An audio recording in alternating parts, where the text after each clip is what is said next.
Claire O'Connor. How are you today? I'm well. How are you, Rich? I'm doing all right. Welcome to the podcast. Thank you. Let me go ahead and give you a brief introduction for the Mhm. audience so they get a feel for who you are. You are the founder and creative director of Wellness Web Designers, which is a full-service collaborative brand and web design agency dedicated to serving holistic wellness business owners and helping them elevate their online presence with ease. You're an intuitive essence midwife with over 30 years of professional experience in the healing arts, personal growth, and holistic wellness spaces. You act as an intuitive and empathic essence midwife, bringing keen sensibilities to each project.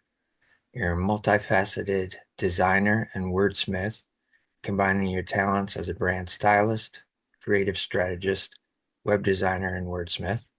And you have a background in holistic human development, and your expertise is informed by extensive undergraduate studies in social and environmental psychology, years of experience as an interior design consultant, and you have a BA in holistic human development, which enriches your approach to design and client collaboration. Wow. I was like, who wrote that? That's pretty good. That's an amazing approach with design for that community. That's fantastic. Thank you. Yeah, and our pre-conversation was phenomenal too. So I'm anticipating this being just as great. So Me to too. start off, I only have one question, scripted, like I mentioned, and that is, where were you born and what was life like as a kid for Claire? That's such a great starting question, isn't it? Yeah. It really grounds and frames everything. Yeah. Yeah, so I was born and raised in New Jersey, exit 9. All right. If you're from New Jersey, you always live off of an exit. Right. So that was New Brunswick, which is where Rutgers University is. Okay.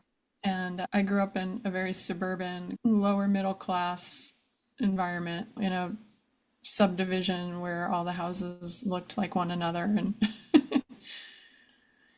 but interestingly enough, everyone who bought a house in that neighborhood, when I was one, when my parents bought that house, they all were young families. So it was actually a little bit of a throwback to like an old fashioned come home when the street lights come on, where you're just playing in the street and it's safe. I think it was probably like the last gasp of that sort of life, Yeah.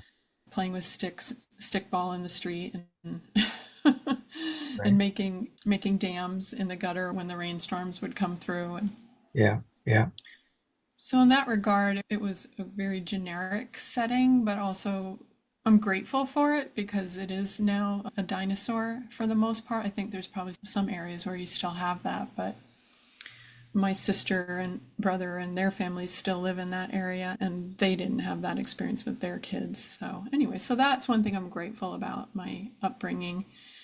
And I went to Catholic parochial school from grades 1 through 8, and then I went to a public high school. And the public high school was, again, just like when public education was at its heyday, when teachers really cared and where they were valued and honored and really went the extra mile for the kids. It was a really small high school. I graduated in a class of 75, and the teachers were just next level.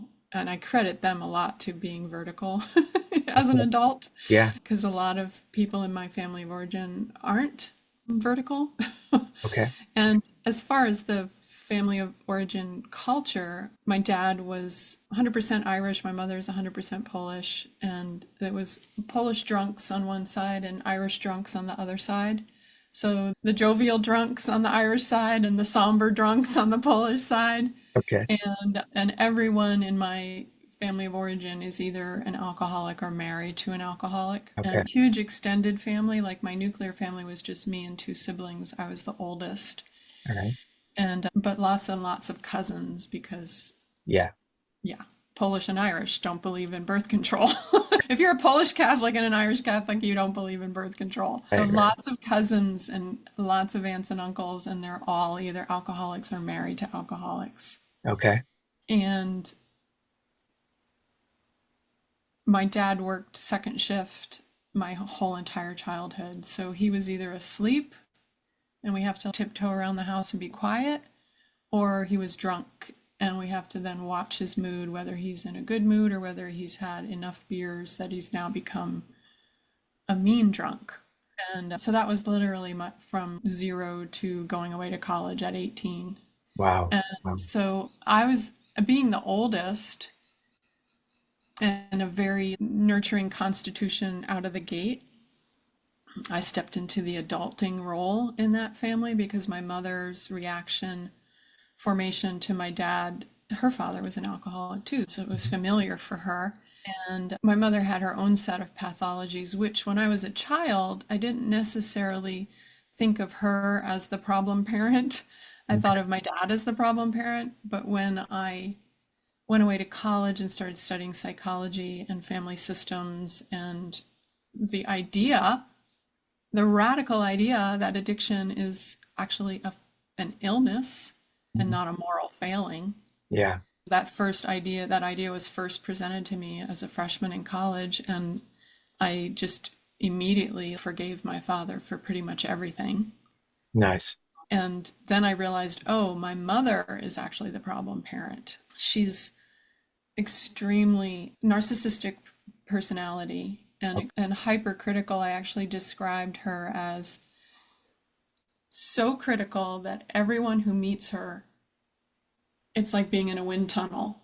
Like your hair blows back because you're just like, wow, that woman is a force of nature Yeah.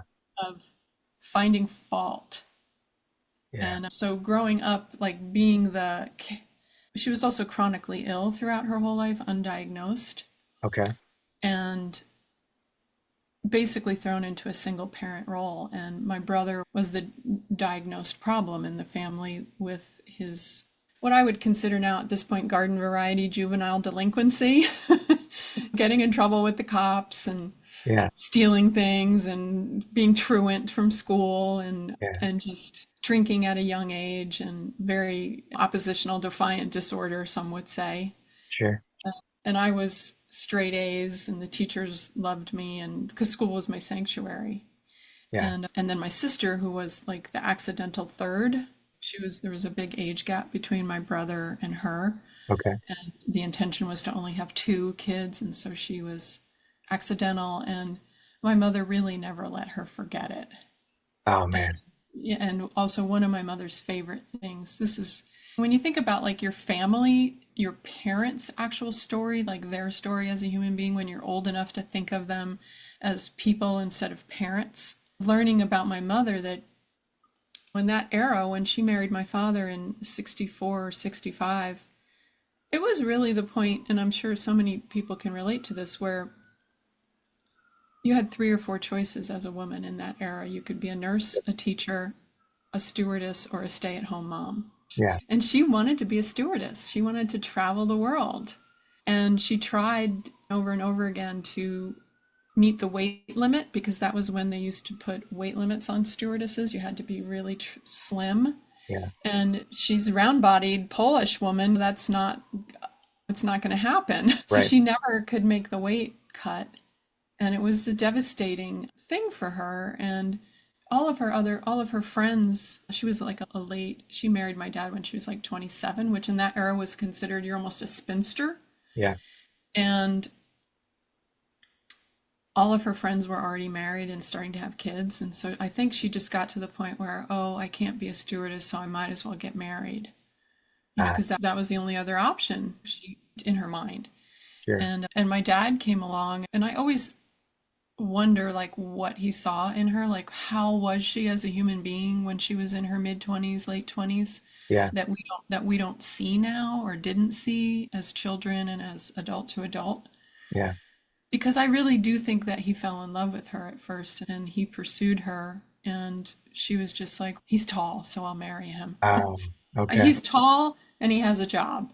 Yeah. She actually told me that when I asked her fairly recently, why did you marry dad? What did you see in him? He was tall and he had a job. Wow. So it was a survival thing. Yeah, yeah, and very, and to a certain extent pragmatic, but also very I think like a very built-in defeatism. Yeah. And I guess they must have gotten pregnant pretty soon after they were married with me, Okay. and they were living with my mother's mother, who was also a force of nature and very militant in a lot of ways and very like not a nurturing cell in her body. And my grandfather, who was the drunk in that family, was actually a sweet little old Polish man. He was always sneaking candy to us. Okay. And but couldn't hold down a job, would steal from his wife to buy beer, Oh, and wow. like actually stole her wedding ring from her to Wow. sell it to buy beer. And she was working, supporting 5 children, working in a sweatshop, like a literal sweatshop, making Yeah. dresses with all the other Polish ladies down the street. Were they, I don't mean to interrupt, but No, I just go want to ahead. ask it. Were they, your grandparents, were they first generation or were they already established here in terms of the family line? My Both my grandparents were born in Poland, Okay. but they came over as small children. Got you. Okay. Yeah, so my great grandmother actually lived across the street from them. Got it. She died when I was fairly young. I didn't really know her. I'm guessing she probably died before I was 6. But yeah, she was also quite. I think that my story about that generation and that cultural milieu, Hmm. Eastern European culture, I think is a very, I hope I won't offend anybody by saying this, but there's a heaviness to it. Yes. I think that being that close to the Iron Curtain during that era, I think life was very hard, and it's also like a very harsh climate. They lived in northern Poland where the winters were really long and heat was hard to afford and food was hard to afford, Yeah. and so I think you're just very much in a survival mode, and you're just dealing with like kind of that first rung of Maslow's hierarchy. You're not really thinking about what are my dreams for myself. You're just thinking, how can I stay warm and how can I get something in my stomach? Sure. And so the intergenerational trauma, the epigenetics of that carrying forward, Yes. when you think about it is said that our mothers were a cell inside their mother, was a cell inside their mother. So there's actually like a direct physical connection as well as just the spiritual cultural imprint that carries forward in the parenting styles and stories that are told about how life is, and life is hard and life is a vale of tears. And also the Catholic religion, at least how I was raised in it, it was very Polish Catholic Orthodox. It was a Polish church. When I was a kid, the masses were still said in Polish, and it had that heaviness to it where it's like God is to be feared. Everything is being watched. Yeah. You were born with original sin, and so you're already bad to begin with. And if you're a woman, you're double bad because of Eve. Yeah. And so coming into that set of stories is just like intense. Yeah. And at the same time, like now as an adult, nearing 60, I can recognize my privilege and go, yeah, all right, it's really easy to look back at those people and say that they didn't try hard enough, or they were too negative, or they were too mean to one another, or there was not enough love to go around, or people should have nurtured each other better so that they wouldn't continue to be addicts, and like all the stories I told myself when I was younger about Sure. how I was superior to all of that. And it's no, Claire, you have a tremendous amount of privilege being born in the era that you were born in, and to have the freedom to make different choices and write new stories about how you are going to experience reality. Yeah. And with that, in elementary school, going to the Catholic school, you mentioned that it was a place of kind of retreat for you, a potential place of safety, so to speak, because you're outside of the house. and outside of experiencing what your parents and brought to that environment. Were you, being the oldest, were you outgoing at that point in time, or were you just trying to fit into the class? What was the personality type at that age? Yeah, I really didn't experience the support of school as a haven until high school. In grade school, it was the opposite of that. Okay, that's where I wanted to go. I Yeah. was extremely withdrawn, extremely shy, never spoke. I was like afraid of my own shadow. I was extremely afraid of the nuns who were teachers. They were militant. There was corporal punishment. There was public shaming. There was berating and name calling and just a really toxic environment, Domineering. very domineering. And then the school was on the same like plot of land as the Polish church where I grew up. So it was like daily mass, and you Right. come to school at 8 in the morning and you go to mass. Okay. And the priests are, they were some asshole priests, let me tell you. Look, like booming voices and the fire and brimstone, even though Catholicism I don't generally think of as fire and brimstone, Yeah. they definitely had that flavor where it Okay. was like you are just waiting for the other shoe to drop at every moment. You're Right. waiting for God to rebuke you. You're waiting for the devil to steal you away and never return you. And then, of course, at home, you're waiting for the other shoe to drop. I'm waiting for the other shoe to drop around my dad and also my mother's control and criticism and anger because she was just so angry at my father for Yeah. abandoning her because he was either asleep or drunk. Yeah. Yeah. Was there any, at that point in time, was there any creativity that was coming out that was allowing you to have a little bit of a retreat into a different world? Yeah. Okay. Yeah, yeah, 100%, 100%. In grade school, my I had two refuges. One was drawing, and the other was going to the library and hanging out in the library and bringing home armloads of books and then Mm, retreating to my bedroom to just read.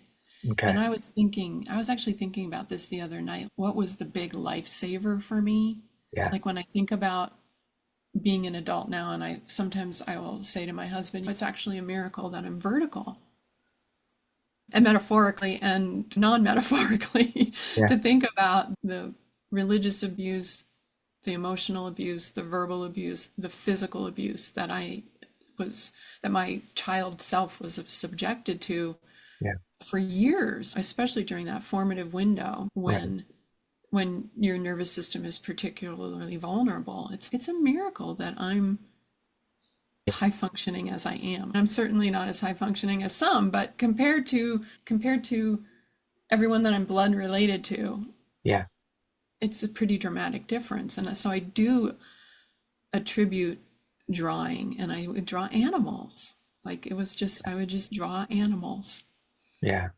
Yeah, and I just had notebook after notebook of these. I still have one of the notebooks. I don't know what happened to the rest of them. Maybe they're still in my mother's attic, but very rudimentary little drawings, but they were pretty good for my age. Okay. They were all smiley little animals. They had the joy that you were trying to find. Yeah, yeah, lots of horses, lots of dogs. I actually had a particular love for birds and for little rodents like Okay. mice and Yeah. field mice and Nice. Were any of your friends at that time creative as well, or were you able to garner some friends that had some commonalities you could relate to? not in grade school. In grade school, I think I was probably, so the Catholic school was 1 through 8. So there Yeah. wasn't like a separate middle school. It was all in the same building, same set of teachers, same routines, same cafeteria, all of that. It probably really wasn't until maybe 8th grade that I even had a friend. Okay. Yeah, I just didn't, my home was not a welcoming place. It wasn't like I could invite friends over. Gotcha. And I think there was a lot of shame around if I get known, they're going to find out Yeah. feeling. Sure. Yeah. Even though, in order to have that thought, I must have also known that other families didn't live this way. And I think I must have gotten that from all of the reading that I did. I love the Little House on the Prairie series and Okay. Nancy Drew and Yeah. the Hardy Boys. And, Yeah. and also lots of stories about animals and stories about all creatures great and small and that sort of thing. Yeah. Okay. Then let's move over into what would traditionally be considered middle school. That's that seventh and eighth grade period of time, and you're starting to find some friends potentially. How was that for you? Yeah, I don't remember how this happened, but I did develop a friendship with another Polish girl. Most of the kids in the school were Polish, Okay. but not very, there were only maybe a third of them that were came from first generation, like their parents. There were only a few of them where they were still speaking Polish in the home. But so those were the ones that I gravitated to because we had the commonality. And so I remember one girl, Margaret, and another girl, her name was Barbara, but her Polish name was Basia. And we both had some similar stories around how our parents were. And so we bonded over, oh, your parents are assholes too. The individuation process is starting, and you're like, yeah, these people are crazy. Yeah. Because I think up until then, I don't know when this occurs, but, and I don't know if it's referred to as the age of reason. Okay. Like you reach a certain age where you realize this isn't adding up. Yes. Like, why is it? I think the first thing, and maybe, I don't know how old I was, maybe in fourth grade or something. And of course, one of the stories is if a baby dies before they're baptized, they don't go to heaven, they go to limbo. Yeah. And I was like, that's crazy. Yeah. The baby didn't do anything wrong. Why is the baby now beholden to this jail sentence that they didn't earn or deserve? Like, and so I was asking, like, why? Can you explain this to me? Yeah. And it was like, so then like things started adding up after that, Okay. where you get another, this doesn't make sense. If this is true, then this can't be true. Or if this is true, then this also should be true. And the whole thing started unraveling because when I was younger, I was very devout. I was a very devout little girl. You know, Okay. like I wanted to be a nun when I grew up. I wanted to be a cloistered nun. Wow. Okay. And I don't know, do you know what a cloistered nun is? I don't know the word cloister, but obviously the nuns They're no, were. they're nuns that retreat from the world and they are literally like behind a wall. Oh, And wow. they have the my aunt, my mother's older sister was a surrogate mother figure to us in my childhood. Okay. Also batshit crazy, but she was off the charts devout Catholic. And so she, being a surrogate mother, took me under her wing. I'm going to mold you into this nun because I can't be a nun because I'm married, but you can be a nun. So we're going to make sure of that.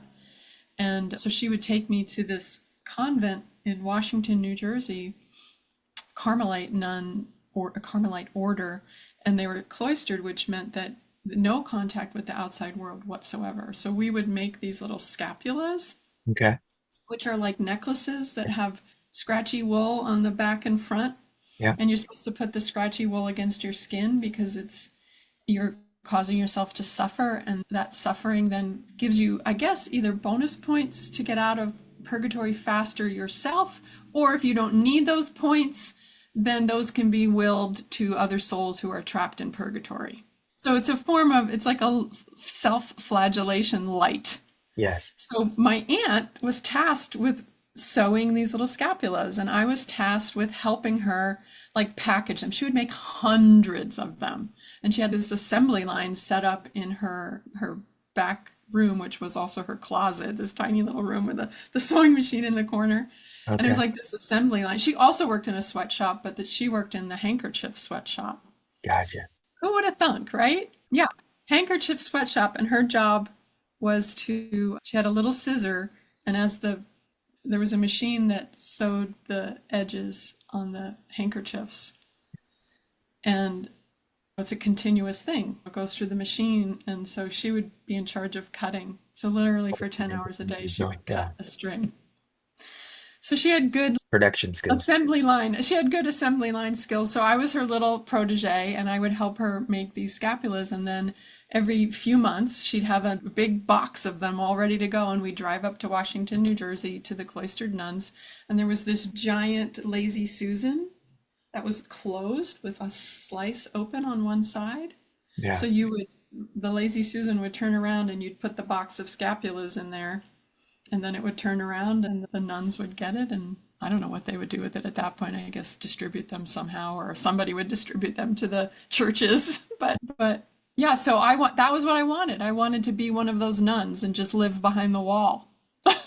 That's very interesting. It's very interesting from the perspective of the home life is a bit stormy in terms of a weather comparison.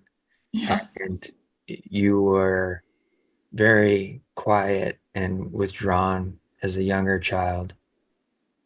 And then as you're getting older, you're starting to realize that, wait a second, these things aren't making sense to me. Some of these doctrine examples that are being told to me that I need to agree with and implement into my life don't completely make sense. And I can relate to that as well because I went to public school up until fourth grade. And then from Mm, there, my parents put me into a fundamental Baptist Christian school. wow. And so when I started hearing that type of information coming from them of how you should live and what you're supposed to do and all that kind of stuff, I was always questioning. I'm like, that doesn't sound quite right. It Yeah. doesn't feel like it's full truth. So I can relate to that. But where I was going was the fact that as you're experiencing this, you're looking potentially at a future where you can just be closed off from the world and Right. don't have to deal with it at Right. all. You're Right. just Yeah. in that safe space, so to speak, And where, protected by God's grace from all yeah, bad things. yeah, Yeah. that's very interesting. With thinking that's going to be the case, and now you've got this friend who you've got some commonalities with, is there potentially a shift in that decision, or are you still thinking, all right, that's going to be the thing that I'm going to continue on with? And did you have any other friends that you were getting close to at that point, or was it just the one girl? It was mostly Basha, but I was also, when I think back, it's fuzzy, but there were definitely, like, I can remember 10 interiors of homes. So I know that I was interacting with and I think maybe it was like through Girl Scouts. Okay.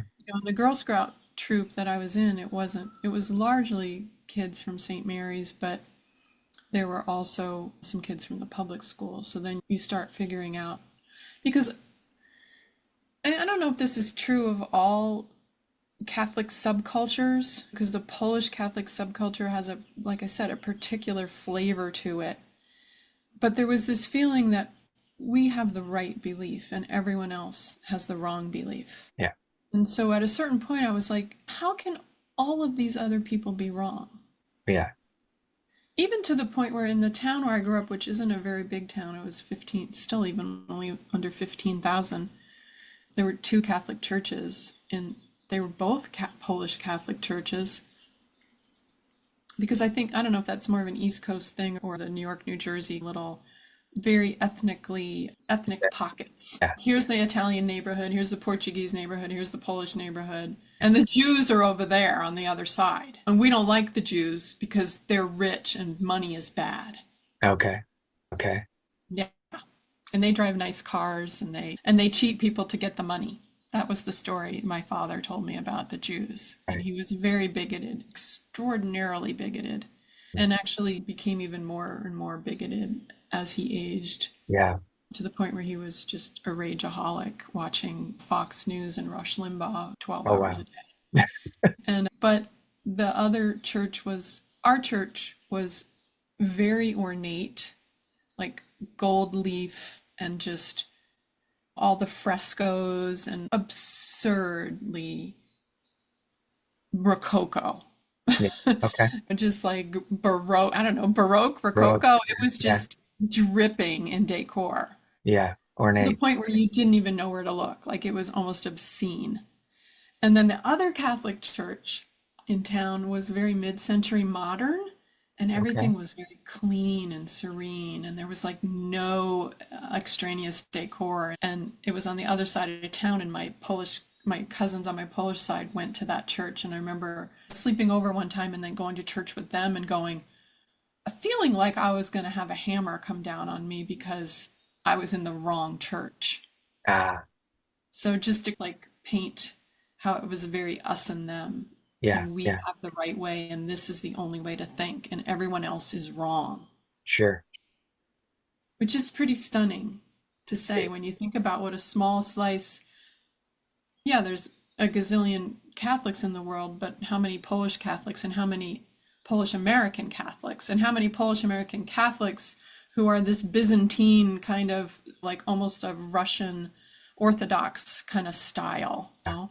Yeah. So, like, how much narrower can we get? And we are still the chosen ones. Mm, yeah. Okay. Yeah. Did the did all of that ornate artwork, sculptures and painting and different things like that, did that intrigue you or entice you in any way to give any kind of inspiration, or were you drawn to it in any way? I think I was. When I think about, like, in high school, I was in studio art and I was in the talented and gifted, like, subset of that group. Okay.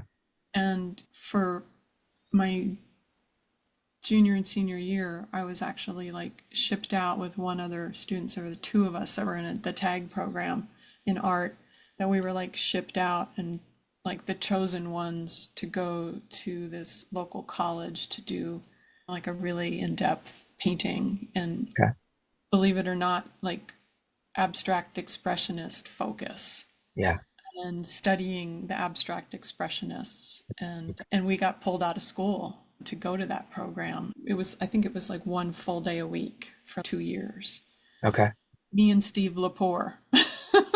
All right.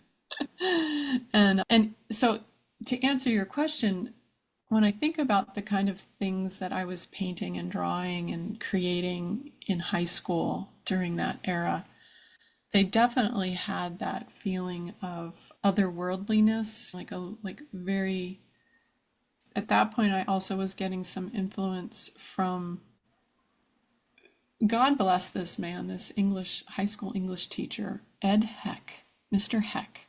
He looked just like Benny Hill. I don't know if you remember Benny Hill. He was Yeah. like he was Benny Hill's doppelganger. But let me tell you, that man, he had us reading, first of all, he had us reading Siddhartha, which is probably one of the most fork in the road kind of books for me. He had Okay. us reading all the Transcendentalists, Thoreau, Oh wow. John Muir. He had us reading Joseph Campbell. Okay. So all of that kind of mushed into a lot of the Catholic iconography. And when I remember the last time I went home, which was many years ago, there was this one giant painting down in the basement of this. It really looked like the Mother Mary, but through Joseph Campbell's eyes. Okay. But then also like the Greek goddess. That was the other thing too. I also studied Greek mythology in high school, and that was another like, oh my gosh, this is a different world. Right. And so I saw all of the influences in this giant painting of this woman. It was like Aphrodite and Mother Mary and like the archetype of the mother lover, semi sexualized sort of imagery, but also chaste at the same time. And I was Right. like, I should bring this painting home and just, or at least I should have at least taken a picture of it. But it Right. was like the days before smartphones and I didn't do that. Right. But yeah, to answer your question, I think a lot of that did come through. When I was in grade school, most of the imagery was very like fantastical imagery, like anthropomorphized animals and hobbits and little hobbit houses too. I was very obsessed with little hobbit houses. Okay. Interesting. Interesting. the under the earth with the Yep. little rounded doors and the Yeah. little smoke coming up out of the chimney. For sure. For sure. It's still my fantasy house. That's cool. That's very interesting. And there's an element that, that whole genre of lore is Hmm. connected to the earth in a Hmm. very strong way, which doesn't necessarily correlate to the religious doctrines, things of that nature. So I see it as another part of you that is starting to experience still that more questioning and Hmm. potential understanding of this isn't all that there is in this Yeah, world. yeah, Yeah, yeah, yeah. And I think too that it's like there's an escapist sort of world there as well when you think about the kinds of imagery that we were exposed to as children from Disney, like Snow White and the Seven Dwarfs, and how they lived in these little houses in the woods, and all the animals were their friends, and there was really nothing bad happening. It was a peaceful, idyllic, and so I think there was a lot of me feeling like that's a world I want to live yeah, in. yeah, exactly. With being able to go off to these advanced program class with, what was his name, Peter? That Steve Stephen, Lepore, Stephen, yeah. And Stephen. it was like college level class. I Yeah, mean, like it was like being on campus with the older kids and right. being taught by a college professor. Yeah. At that point, is there becoming any interest in boys in comparison to your thought process of I'm going to be a nun and just be completely secluded from the world? Is there any of that interest taking place at that point in time as you're starting to experience these other options? Yeah. I had only, I think, one or two boyfriends in what would be the equivalent of middle school. Yeah, Eddie Klaskowski and Paul Morosco, both little Polish boys. But it was all like innocent stuff because I was very much no drugs, no alcohol, no bad behavior. I'm saving my virginity until marriage. Very committed to that idea. Purity culture was huge sure. Yeah. in that subculture. And I was like, yeah, I'm definitely waiting until I'm married. I'm not doing this. But I did have a huge crush on Eddie Klaskowski. Even thinking about him now, and he looked I can't remember the name of the actor. The Hardy Boys. There was a TV show with the Hardy Boys, and there were these two like blonde surfer dudes that Yeah. played them. Sean something, and anyway, so he Okay. looked Sean Cassidy, and then the other dude, and so Eddie Klaskowski looked just like the other dude, and Yeah. he was funny, and his parents were nice and normal, Okay. and yeah, but I think we only just smooched. But then making the decision. Oh, so my crazy aunt, who was the religious zealot who was like shepherding me into nunnery, Yeah.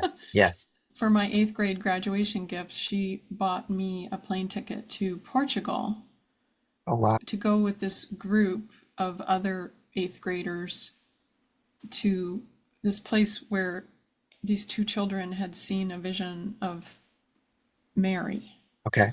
Fatima. I don't know if you're familiar with Fatima. Yes. So it was Yeah. Our Lady of Fatima. So Yeah. we got to go there with a plane load of eighth graders, all Okay. women, all young girls. Okay. And it was chaperoned by a priest, Huh. Father Fox. Oh, Fox in the hen house, how right? appropriate. Yes. Yeah. And so that was a 1 week trip. I'd never been on an airplane before. I'd never been out of the country. I'd never been really even out of New Jersey. I think we might have gone to Virginia Beach on vacation one time, which was an epic disaster. But yeah, No. so we didn't do vacations. We never had money for that. And didn't have just the functionality Sure. to put everyone in, just like that's a higher order of function than we have to put five people in a car and drive across state lines to go and have a vacation.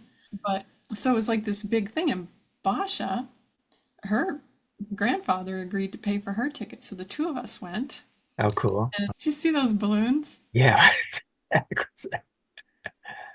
Some gesture I must have done to make that happen. That was wild. Anyways, so there's a basilica there they've built. It's a pilgrimage site. It's very well developed, very touristy. And we stayed in this nearby hotel and we would go spend pretty much the whole day at the basilica, and it had this big giant giant courtyard where there'd be pilgrims from all over Europe that had come, and the thing to do was to walk on your knees around the perimeter of this giant courtyard, which was probably twice as big, maybe even three times as big as a football field. Uh-huh. So you would be on your knees, Okay. like just going around. And so people, there, it was just like blood Yeah. on it was cobblestone. So that was what, and I remember after getting back from, so there was still this idea that I'm in this world of Catholicism and I will stay in this world of Catholicism and I will deepen my commitment to Catholicism and all of that. And actually, the opposite ended up happening because now I'm 13 and Right. I'm on the cusp of, am I going to St. Joe's or am I going to South River High? Okay. And to be able to say, to basically outmaneuver the adults Yeah. so that I could go to the public high school instead of St. Joe's, which was a busing situation. You had to bus like 4 towns over. Okay. And I was like, Eddie Klaskowski went there, but I just fought tooth and nail. I'm going to the public high school.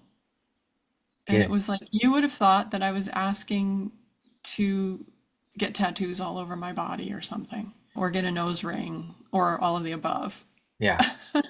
But somehow I won, and I don't remember how. And maybe it was because it was going to be free. So maybe Right. my parents were like, yeah, we're glad to Yeah. stop paying tuition For because sure. it's bankrupting us.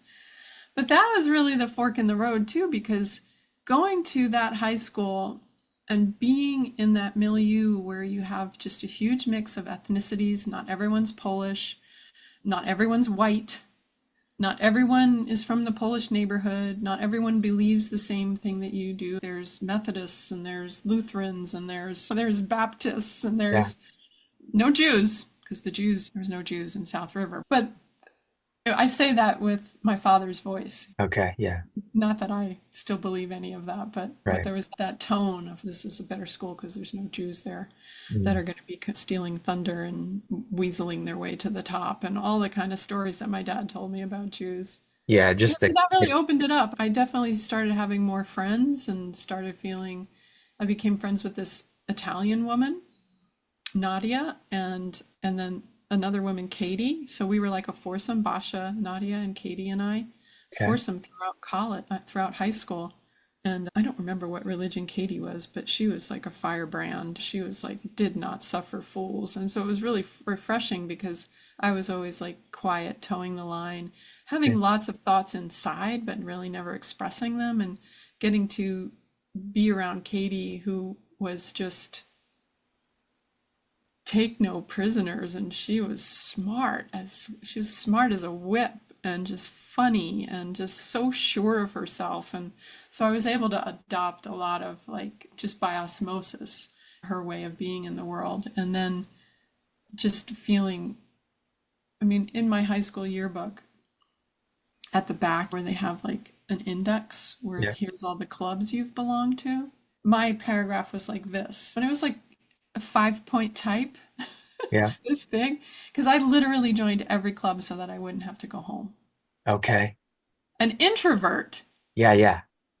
joining every club, an HSP, highly sensitive person, Yeah. introvert, Yeah. signed me up for every club. And so as a result, like the teachers were like, what is going on here? Like, why don't you want to go home? And I don't know. I think I had a really good counselor, Mr. Grush, Howard Grush.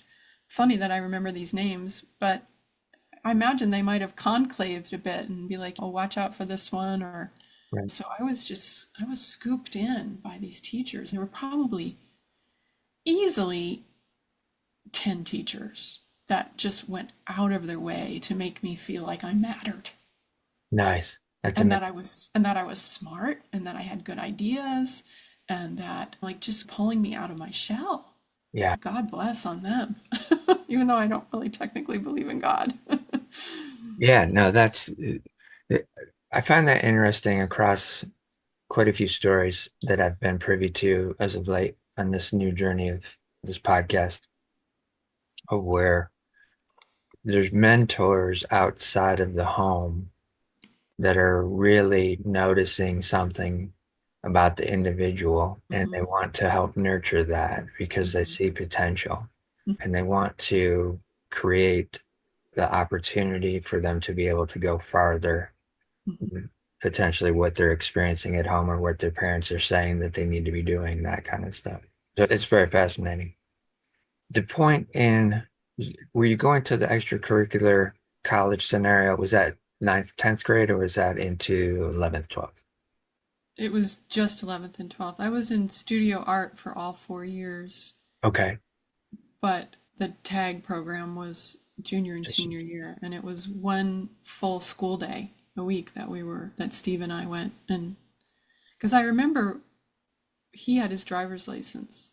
okay. So he had just gotten his driver's license, so we were like 16 and we were able to drive 5 towns over to go to, Very cool. to the college. Kind of like a mini adventure every week. Yeah. Yeah. That's very cool. That's very cool. Yeah, and he was not Catholic either. Okay. And he was a very gregarious, super smart, funny, very, I think his family was very loving and very like high functioning. And these long drives to and from the college, I'd get even like another perspective on how other people lived. Right. And obviously, there's conversations are going on about different things in life and all that kind of stuff. So I'm sure that's playing in, right? With that experience and you being, how are you doing grade wise? I always had an easy time with Okay.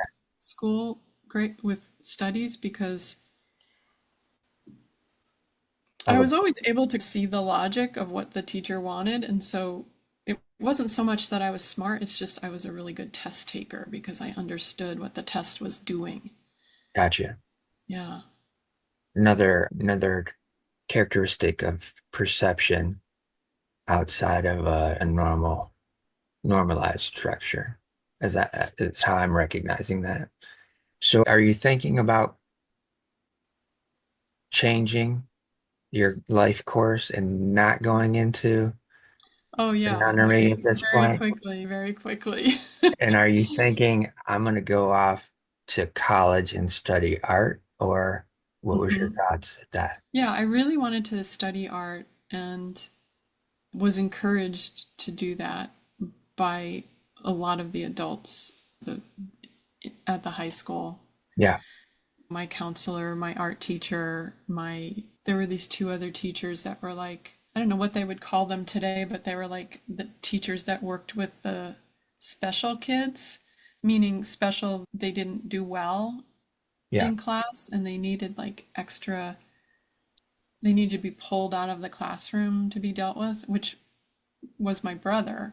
Okay. And there was this one teacher, Mr. Russell, giant black man, very just the embodiment of love and compassion.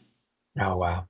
Tall and just broad and just had a swagger. And I was just like, first of all, Catholic school, there's where I went, you didn't even see a black person. Right. But going to school and then having like a third of the school be black and a bunch of the teachers be black. And I just was like, and my dad was very bigoted. And I was very much, they're humans too. Right.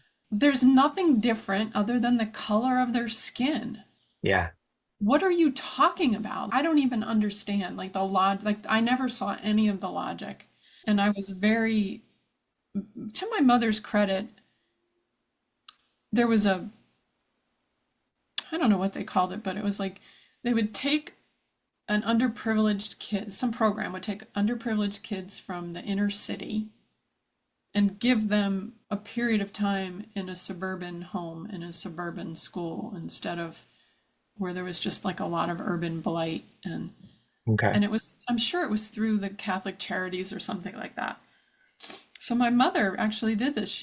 When we were in grade school, we had this young black boy come and live with us for a period of time. Oh, wow. And he was like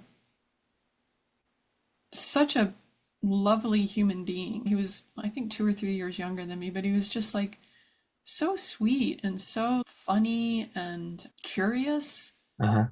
but also like scared shitless. Sure. But I just had such an upwelling of warmth and care and love for him, like immediately. Even I think I was maybe like in sixth grade or something. Okay. And so I was like, what is my dad talking about?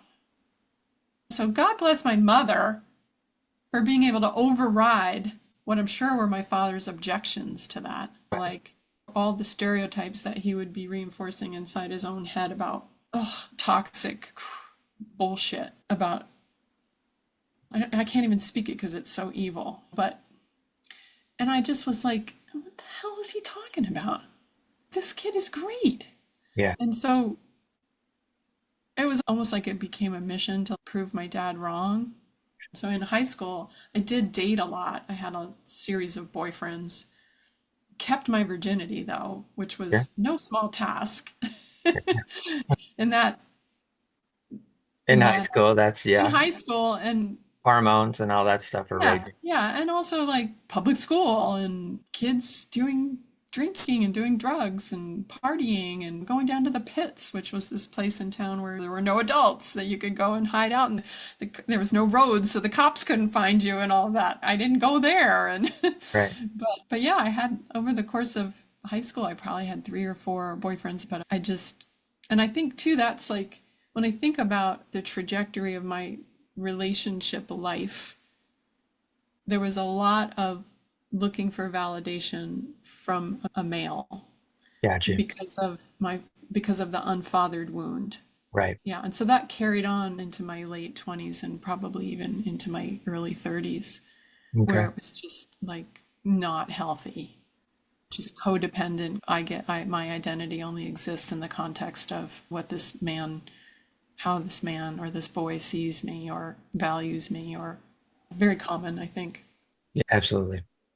So where did you go to college and what was the major once you'd left high school? Where did I go to college? Is that what you Yeah. said? Yeah. Yeah. I went to college in northern Wisconsin, like a mile from Lake Superior, Okay. to a small school called Northland College, Northland. Yeah. Again, 500 students. I graduated with 75. And when I was junior, senior in high school, of course, your grades are good, so you should go to college. I don't want to go to college.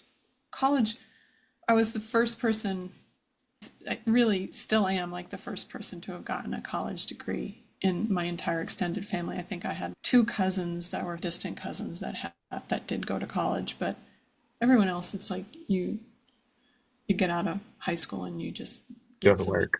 blue collar kind of minimum wage security guard, truck driver, that kind of Yeah. thing. Yeah. Not that there's anything wrong with that.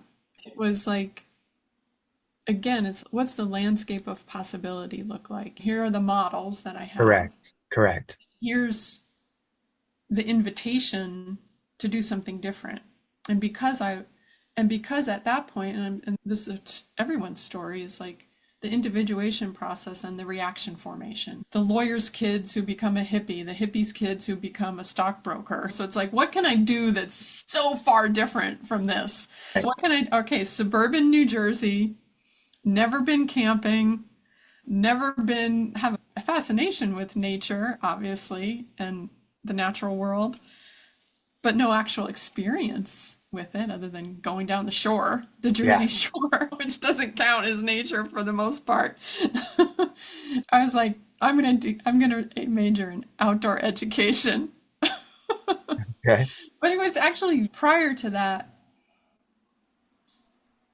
my parents actively believe that college is bullshit. Oh, College is just utter bullshit. Nobody needs a college education. All they're doing is brainwashing you.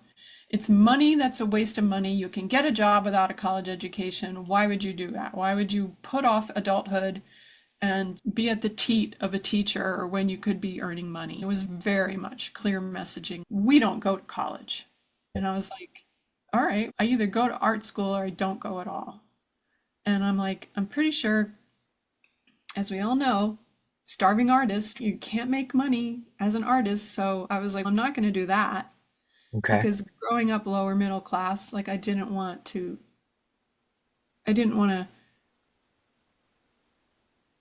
be in this place where I was just constantly worried about money. So Right. I thought, well, Yeah. artists constantly worry about money, right? Quote, Yes. air quotes. Yeah. And oddly enough, even my mother was like, you're so talented, you've got to go to art school. And I'm like, Oh, interesting. yeah, very weird, very not on brand for Loretta, let me tell you.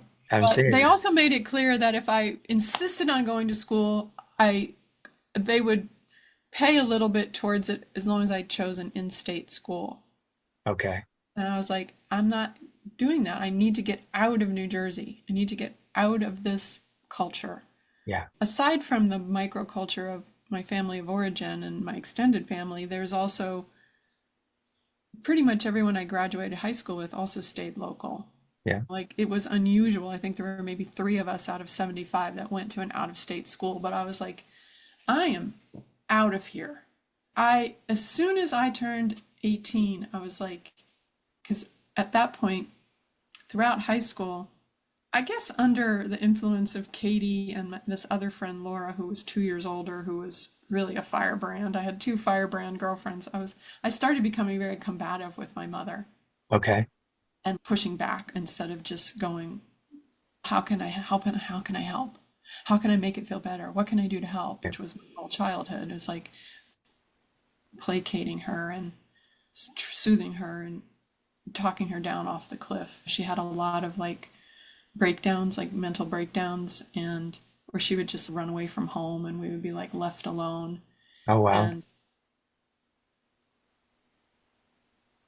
just the volatility and how hypercritical she was. It was just like I spent my whole 4 years of high school just yelling at her and her yelling at me Mm. and her telling the whole refrain throughout my whole childhood for all three of us was you going back to the stewardess thing. You kids are nothing but a burden and I wish I never had you. You kids are nothing but a burden and I wish you never had. You kids make my life miserable. If Right. only I hadn't had kids, I could have had a life. So that was the messaging on a daily, like multiple times a day, and very charged. Yeah. Not just here's information, but like weaponizing it. Yeah. And I was always like, then why the fuck did you have kids? Because you're not didn't doing me any favors. And so there were often times in high school, well, more so I think in grade school, where it was like, I just want to go and be with Jesus. I don't want to be here because my mother doesn't want me. Okay. My father doesn't give a shit. He doesn't even notice that I exist except when he's yelling at me or beating me with a belt, which I don't even know what I could have possibly done. I was a good kid, Yeah. very acquiescent, very much the peacemaker, very much the how can I smooth things over? How can I create calm in this situation for the adults? Very much like being the adult in the house, like I said earlier. Yeah. But so I just wanted to get the fuck out of there and I wanted to go far away. And so that was part of it. And this small school, for some reason, smartly sent their recruiters to New Jersey because New Jersey is 45 minutes wide and 3 minutes long, 3 hours long. 3 hours by 45 minutes, 9 million people. Yeah. And most of those people are clustered in the central and northern part and then around Philly. And then the rest of it is like very rural and barren, pine Okay. barrens. And so they could send a recruiter, buy a plane ticket to New Jersey, buy one hotel, and they could go to 300 high schools on one trip. So there were so many kids from New Jersey in this little school in rural Wisconsin. And they also had a lot of money to give, grant money to give. So between the merit scholarships and the grants and the financial aid, I moved in with my grandmother, my wire cage grandmother, just so I could use that address and her income on my FAFSA. Okay. instead of my parents. And so I was able to get more financial aid. Gotcha. And so I went to this really expensive private school, liberal arts environmental college. Every class you took, whether it was math or accounting or biology, like everything had an environmental focus. So I was like, sign me up. And Okay. because of Mr. Heck and all the English lit classes I took from him in high school, I was like, I want to be Thoreau. So now I don't want to be a cloistered nun, but I want to be a cloistered living in the woods, living with the animals. The Hobbit. Yeah, with like a hobbit with no humans around, and I want to write about it, and that's how I'm going to make a living. So that was my declared major was outdoor writing, Okay. and it was under the outdoor education department.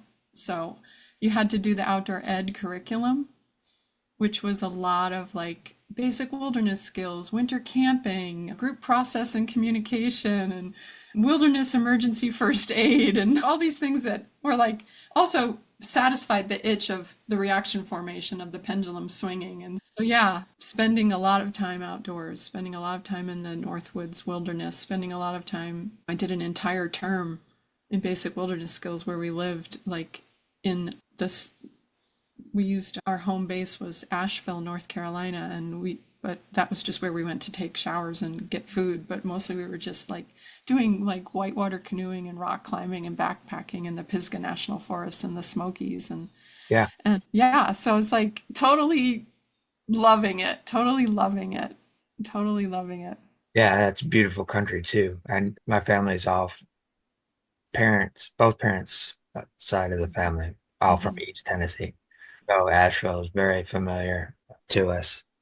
Yeah, gorgeous. I fell in love with that whole area. I was like, I'm gonna live here someday. Yeah. Yeah.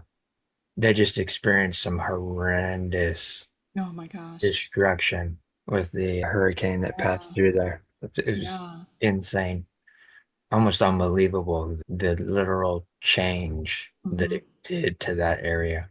So you're doing the outdoors, doing the environmental thing, getting in tune with that, but also too, you're getting these practical life skills of being able to take care of yourself and fend for yourself versus what you had experienced home life of constriction and then also too within the Catholic school, the constriction there. What is that doing for your mental state in terms of the expanded opportunity?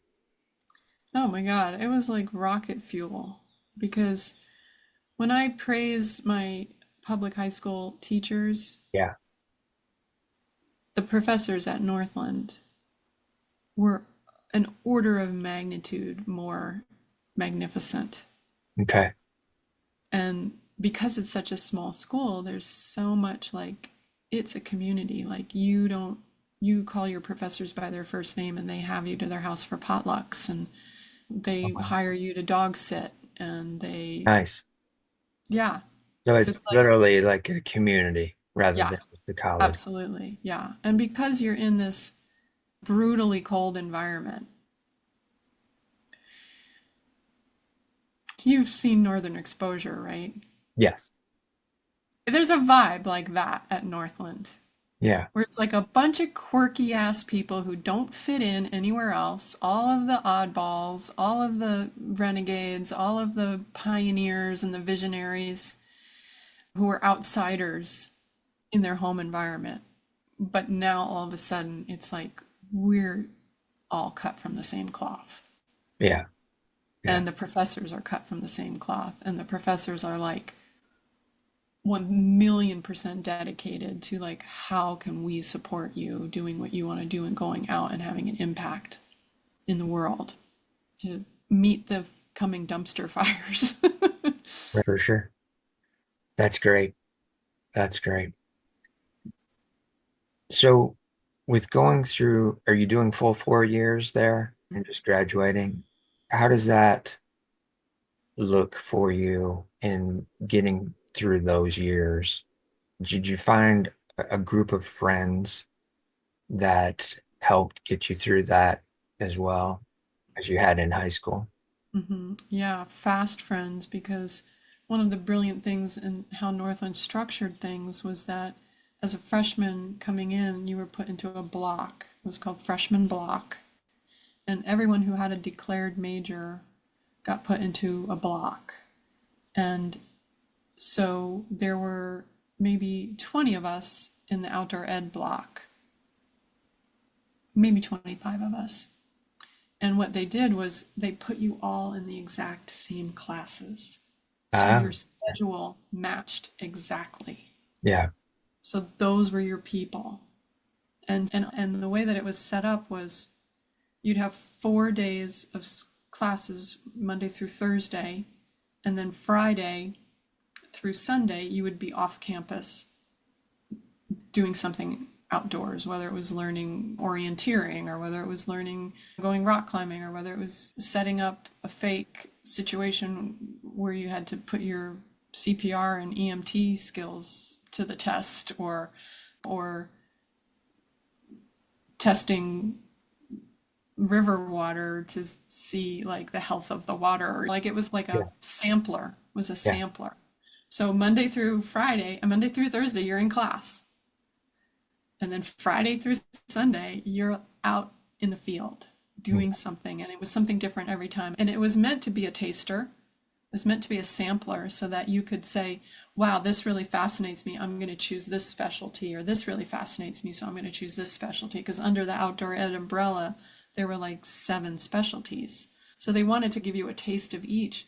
But what it did was, so in my block, there were maybe like 7 of us that kind of glommed together, and half of us, more than half of us, were from New Jersey. Okay. And so, yeah, they were my best friends for the whole 4 years. It was like we were like siblings of the best sort. Gotcha. Gotcha. Yeah, yeah. All right. And I also took a lot of art classes too. I took a lot of ceramics, pottery, photography. I loved my photography class. Like my photography professor was like, you're gifted. You need to, I want to see you do something with this. How can I help you? Okay. That kind of a thing. So, like, making you come to my office and let's strategize, kind of a thing. Nice. Yeah. And that was a hobby that I carried forward through, I guess, until smartphones came along. Mhm. Like, my digital SLR camera bit the dust and I never replaced it because I had my smartphone. But yeah, so photography has always been a love of mine as well, like art photography. Yeah. Okay. So I was curious about that if art came into play while you're doing the environmental stuff. Well, How the did, writing too, because it was a declared major, the writing was an art form for me too. yes. Yes. And are you learning to write for a particular field of profession, or was it just a generalized creative writing? It was in the mold of the Transcendentalists, the John Muir and the John Muirs and the Thoreaus and the Barry Lopez was also, I was a big fan of Barry Lopez, who was more of a modern transcendentalist. But Yeah. really, when I say transcendentalist, what I mean by that is people who write about nature as an entry point to a spiritual connection. And and also with this through line of stewardship, like how can we write about the environment in a way that empowers people to care about the environment and to take action. Yeah.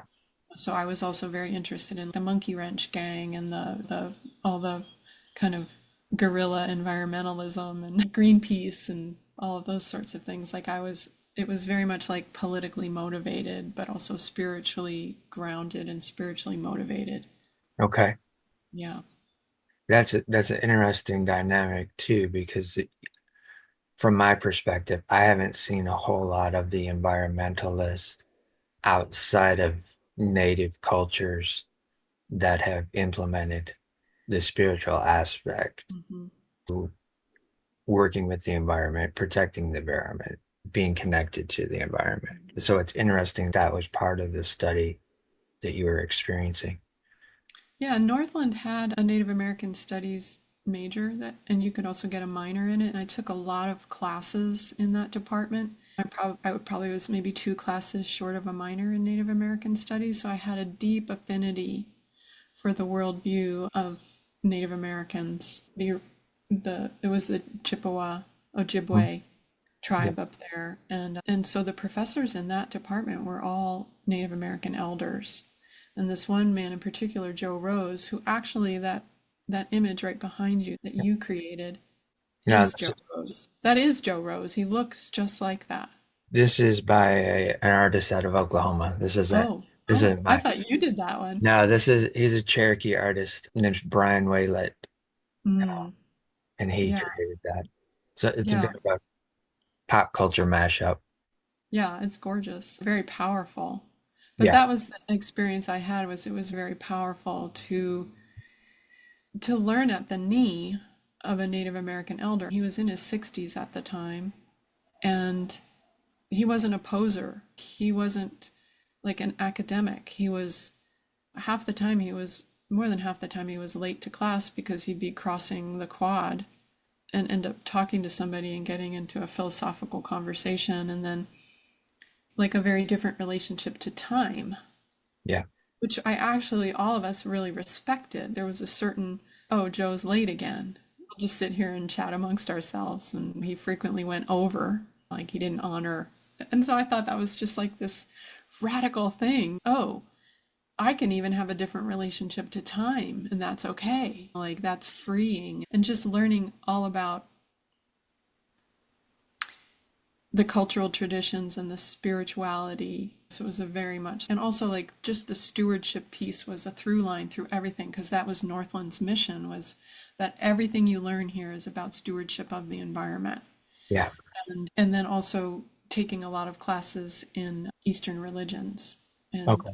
one of my professors there was really like almost like a Rhodes Scholar level expert on Buddhism and Taoism.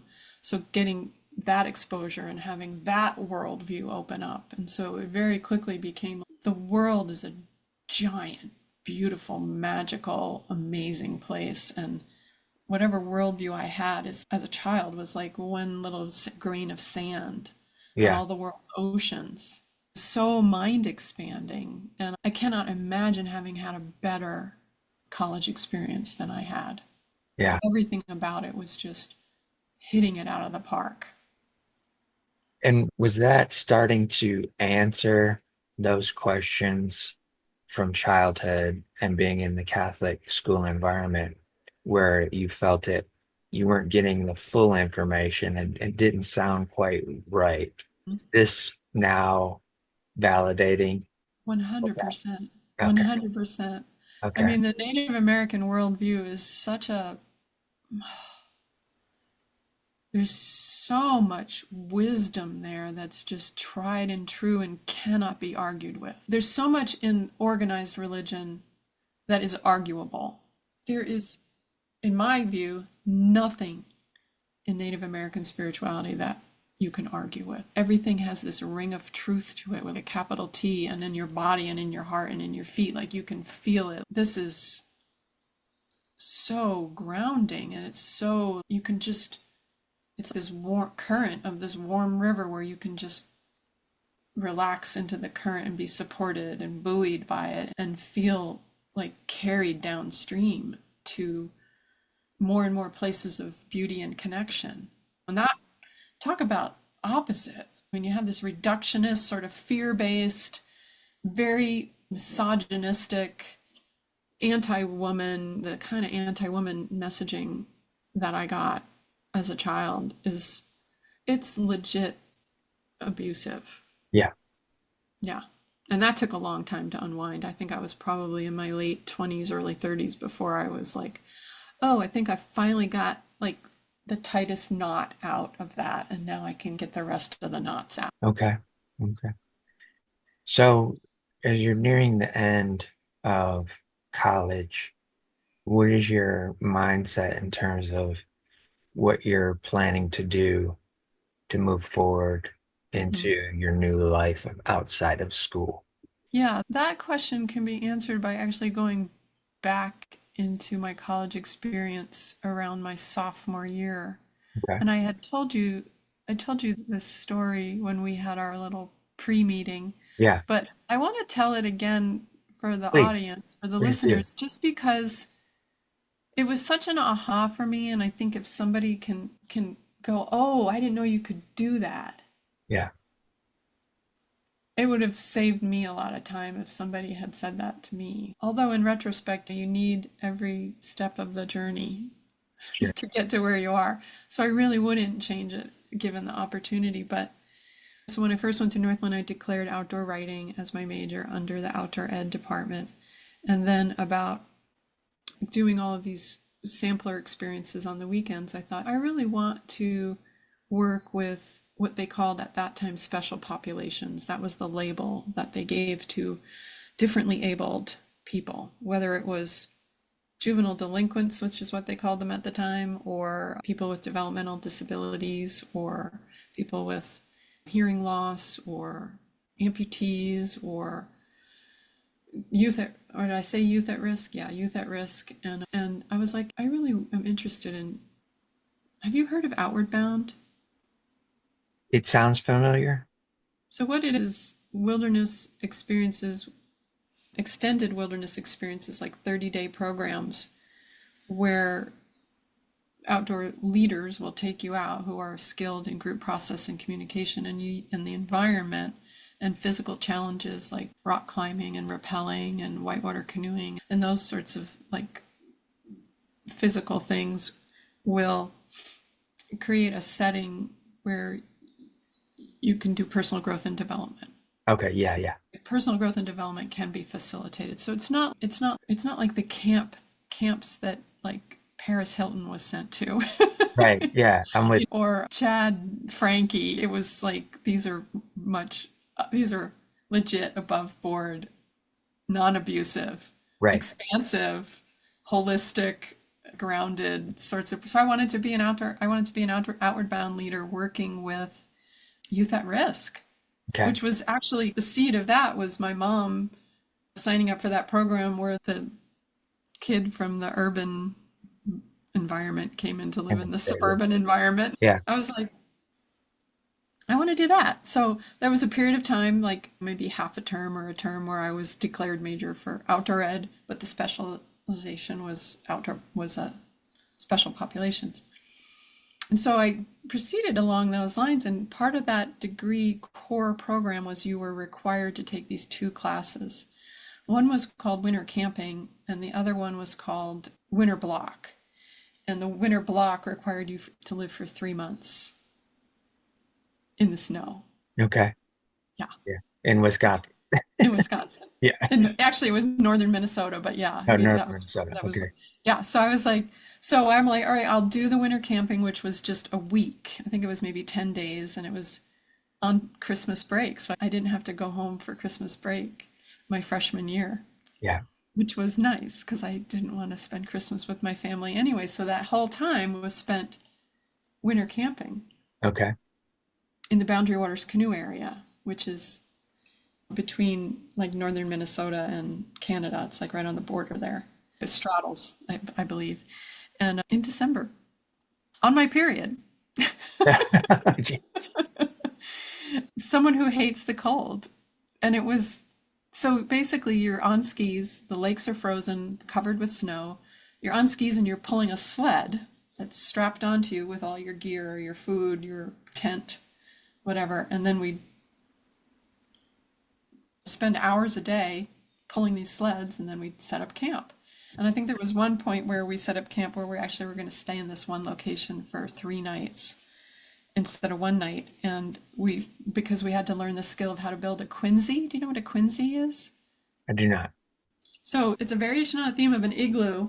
Okay. You take snow and you build a big giant mound that's 6 feet tall, like giant, like as big as this room. So like maybe 15 feet by 15 feet and about 10 feet tall. And then you pack it down as you're doing. And then once that's done, you go in and you start digging out from under Okay. Yeah. until you create an igloo. I'm with you. Okay. And then you sleep in there. Nice. And the idea is that it won't go below 32 there. Got it. But if you're sleeping in a tent, it was like, there was like wind chill of like -60. Right. Yeah. And you're in a tent, so you're a little protected. But anyway, so it was like, this is how, yeah, anyway. It creates that insulation Yeah, and no element. wind, and it's just, yeah. And also your body heat is warming it up as well because you have a bunch of people sleeping and they're like sardines next to each other. Yeah. Anyway, I got back from that trip and I said, I am never, ever, ever going winter camping again. So Yeah. that meant that the program that I was in, I wouldn't be able to finish it because that 3 month was requisite. Okay. So I was distraught because I had already changed my major twice, and I went and looked through the course catalog and I didn't really see anything else that compelled me. And I was like, I do not want to leave Northland. This is my home. These people are my heart family. Yeah. Even though I hate the cold, there's so much warmth here. There's so much human warmth Yeah.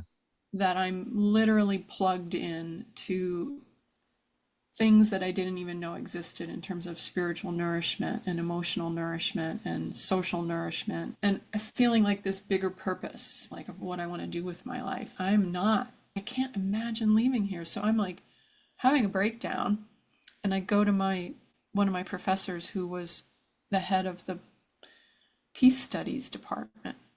Okay. So not only did they have Native American studies, but you could also get a degree in conflict resolution and peace studies. Okay. And so he was my advisor. Like I was assigned him when I came in as a freshman, which was interesting because I didn't declare any interest in conflict resolution and peace studies, but I think they do that on purpose so that you can have a different flavor.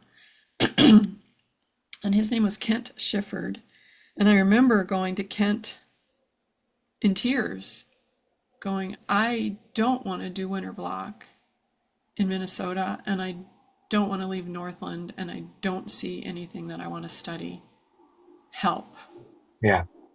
And he took me into the Peace Studies conference room with this big conference table and laid out 3 sheets of flip chart paper in the middle of the conference table, and had a bucket of magic markers and dumped them out. And he said, what do you love? And he started mind mapping all of these Yeah. things. Like I was Yeah. saying, I love this, and I took this class and I love that. And when Joe Rose said this, like that really resonated, and blah, blah, blah. And so he spent like an hour or more with me doing this. And then at the end of that, he handed me the Northland course catalog and a highlighter. And he said, go back to your dorm, and we're going to meet next week on Tuesday. Bring it back. I want you to go through the course catalog. I want you to read every single class. Read this entire book. It was like maybe Oh that wow. thick. Yeah. Yeah. And I want you to highlight every single class that has a course description where you go, you know what, that sounds interesting. Okay. And so I did. I followed his instructions to the T, and I came back on Tuesday. And he spent about 10 minutes looking through what I had highlighted. And he said, why don't we design a program that enables you to take all of these classes? And I was like, what? He's, yeah, you can have a self-designed major. And I was Yeah. like, how come nobody told me about this?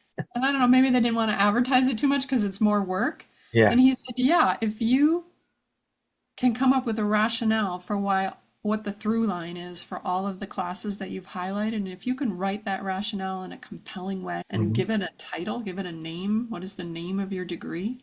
Yeah. If you can get 3 major professors to sign on that are in the departments of the classes that you like, we will then present it to this larger committee and they will review it and they will approve or disapprove it. And I was like, that sounds great, but I don't really see any through lines here. And he said, I do.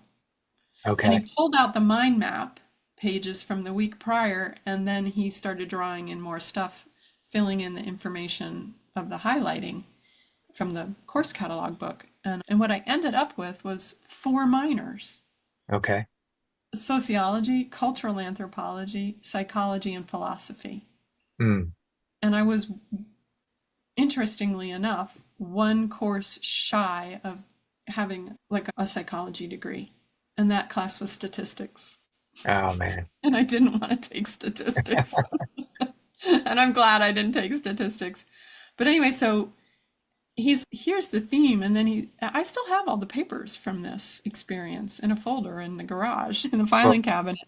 And so we called it holistic human development because it was how do we take the ills, the dis-ease yeah, of the human experience and transform it, transcend it, and move beyond it and heal. yeah, It's like the ills of society and the ills of the individual and the disconnectedness, because it was all about how do humans connect with what feeds them, whether it's spiritual, emotional, environment in the environment or with a higher power or whatever. yes. Healing childhood wounds and all of that. And my intention was actually to go to grad school in Berkeley at the California Institute of Integral Studies because they had a counseling psychology program that was called transpersonal counseling psychology. Now they call it something else.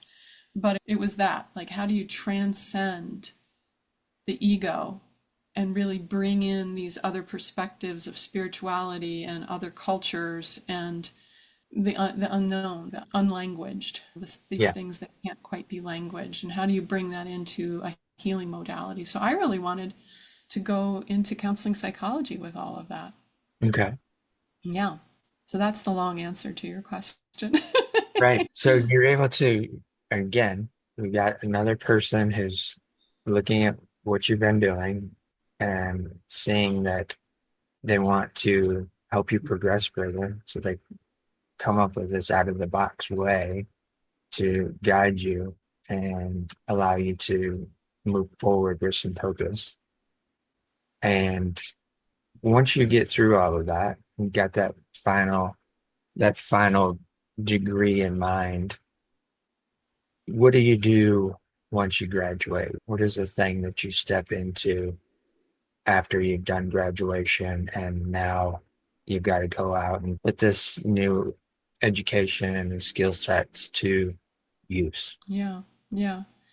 I was very interested in getting to a warmer climate at that point.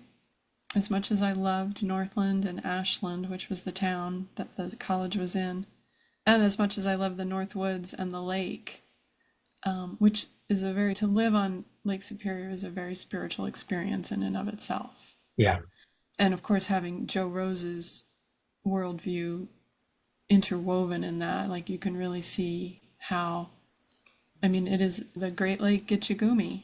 It's a spiritual force for Native American culture.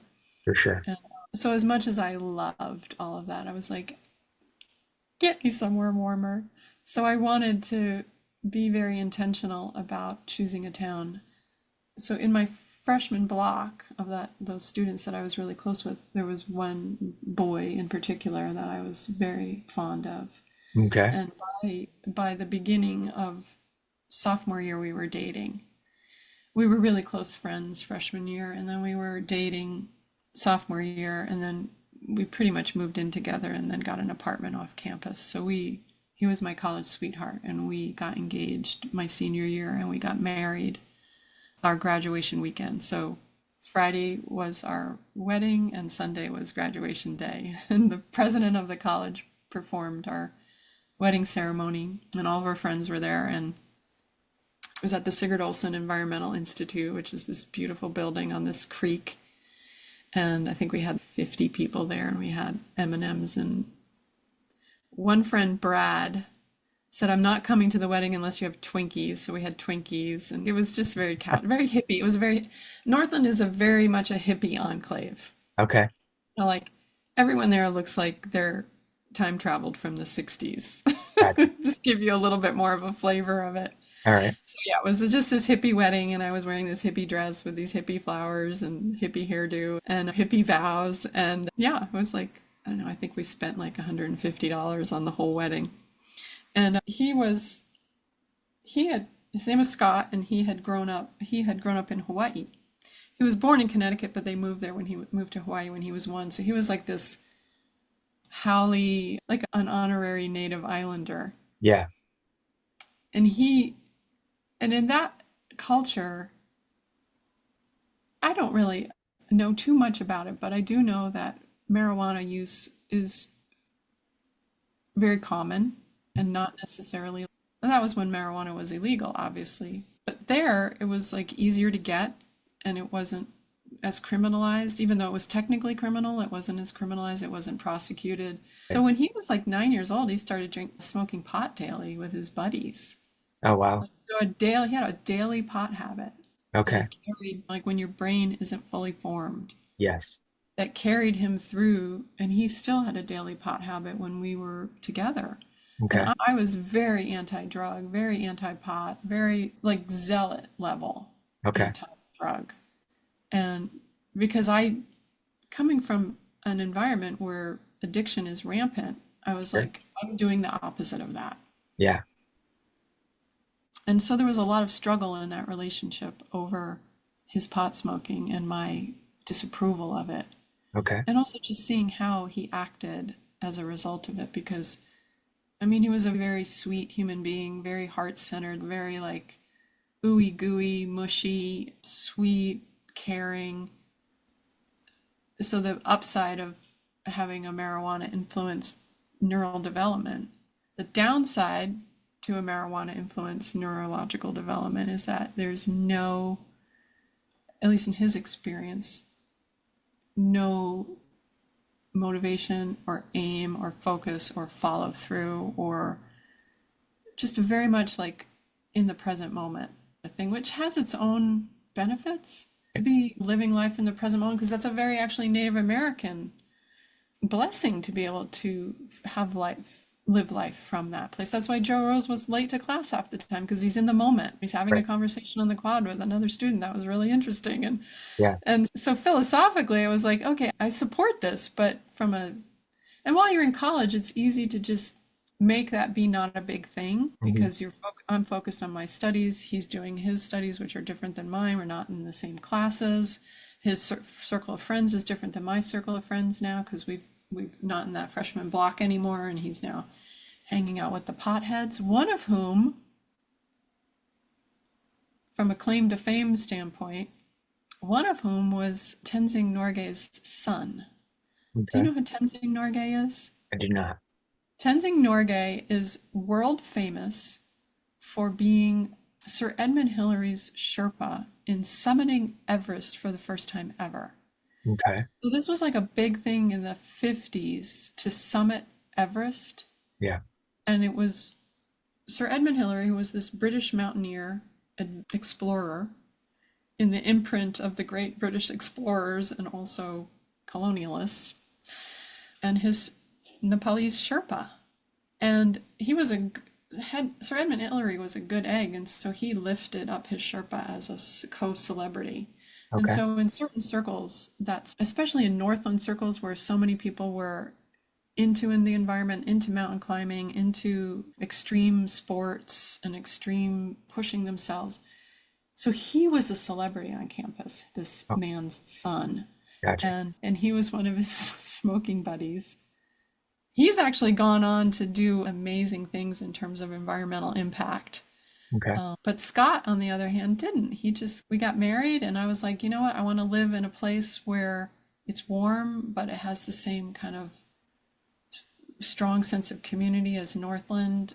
At that point, I was like, I'm still interested in grad school, but I don't think I want to live in Berkeley. I don't think I want that kind of urban experience, even though I had written my degree to make sure that I could get into the grad program there.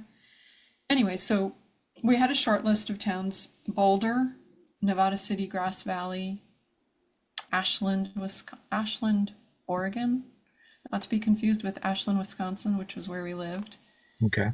Olympia, Washington, and Corvallis, Oregon. So we packed up our truck.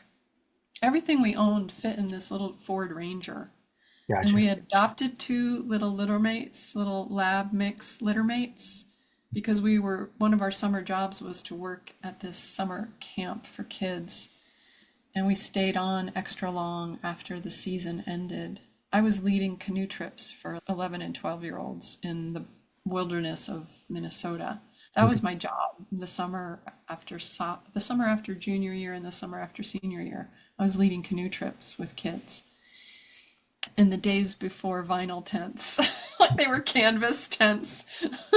But yeah, so I had a short list. Here's what I want. I want a town that's no bigger than this, no smaller than that, has a food co-op, that has a progressive political climate, that has the things a hippie would want, and is has a really vibrant downtown and has a strong yoga community and a holistic health community and all that. So I literally went to the library, and this was in the age before the internet. Like this was like computers were just invented like the year before, and it was word processors, DOS with the two floppy disks like you Yeah. had to put in. It wasn't even a computer, it was a word processor. And so yes, I went to the library and I was literally like places rated almanac.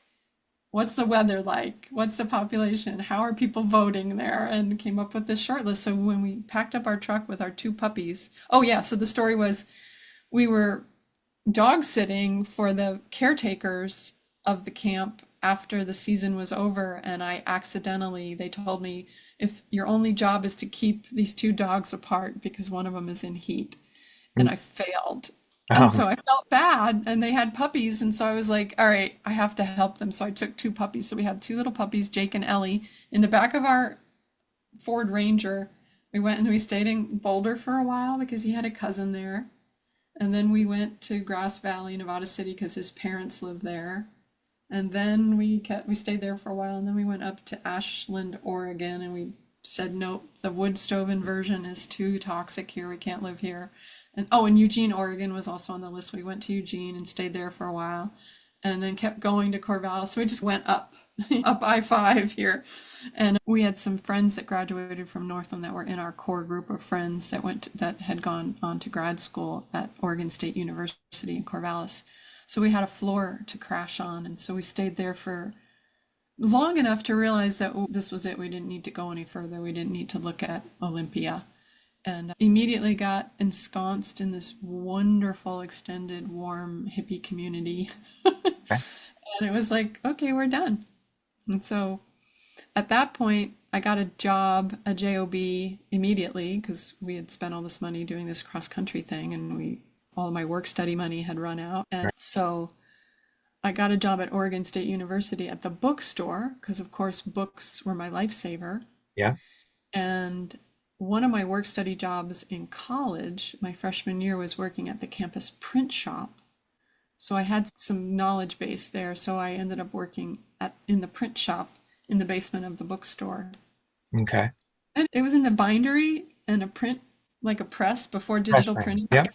and bindery where you're like putting books together for other students and professors. And it was a research university. So there's a lot of books being written and produced, like academic books. And I worked there. I got the job in early December, and by early January, I was enrolled in massage school because that was Yeah. something that I was always interested in, was like these holistic healing methods and like Reiki and all of that. And so I was working full time and going to school part time. And so it took me 2 years to finish the hours for the massage license. And then when I got my license, I went into private practice part time while I kept my full time job. And then gradually over the subsequent years, probably took from the time I got my license, it probably took about 4 years where my private practice was built up enough that I could quit my job at the bookstore at Oregon State. Okay.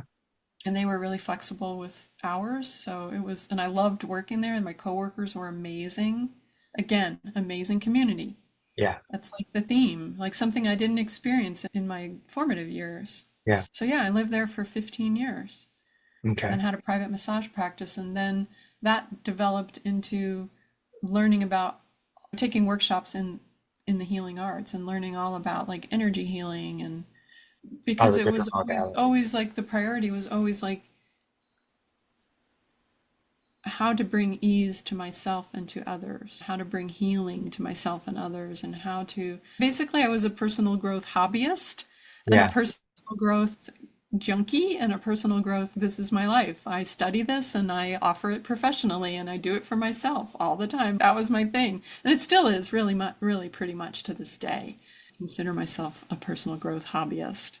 Did the creative side of you play into doing that business in terms of did you create your own logo for the business? Did you create your own promo material? I did. That Yeah. type of thing. Okay. Yeah, 100%, 100%. And that was something I really enjoyed doing. And My office, my massage space was inside of a yoga studio. They had some extra rooms like at the back of the building. Yeah. So I would go to yoga classes in between clients, and the yoga community was again just it was Iyengar yoga, and it was like old school Iyengar yoga where this is a lifestyle and this is a spiritual practice. This isn't an exercise or fitness modality. This is bigger and more encompassing than that. And that was that community was like. And so everybody was very like a devotee, like devoted. And so I was doing lots of yoga workshops anytime they'd bring in a visiting teacher.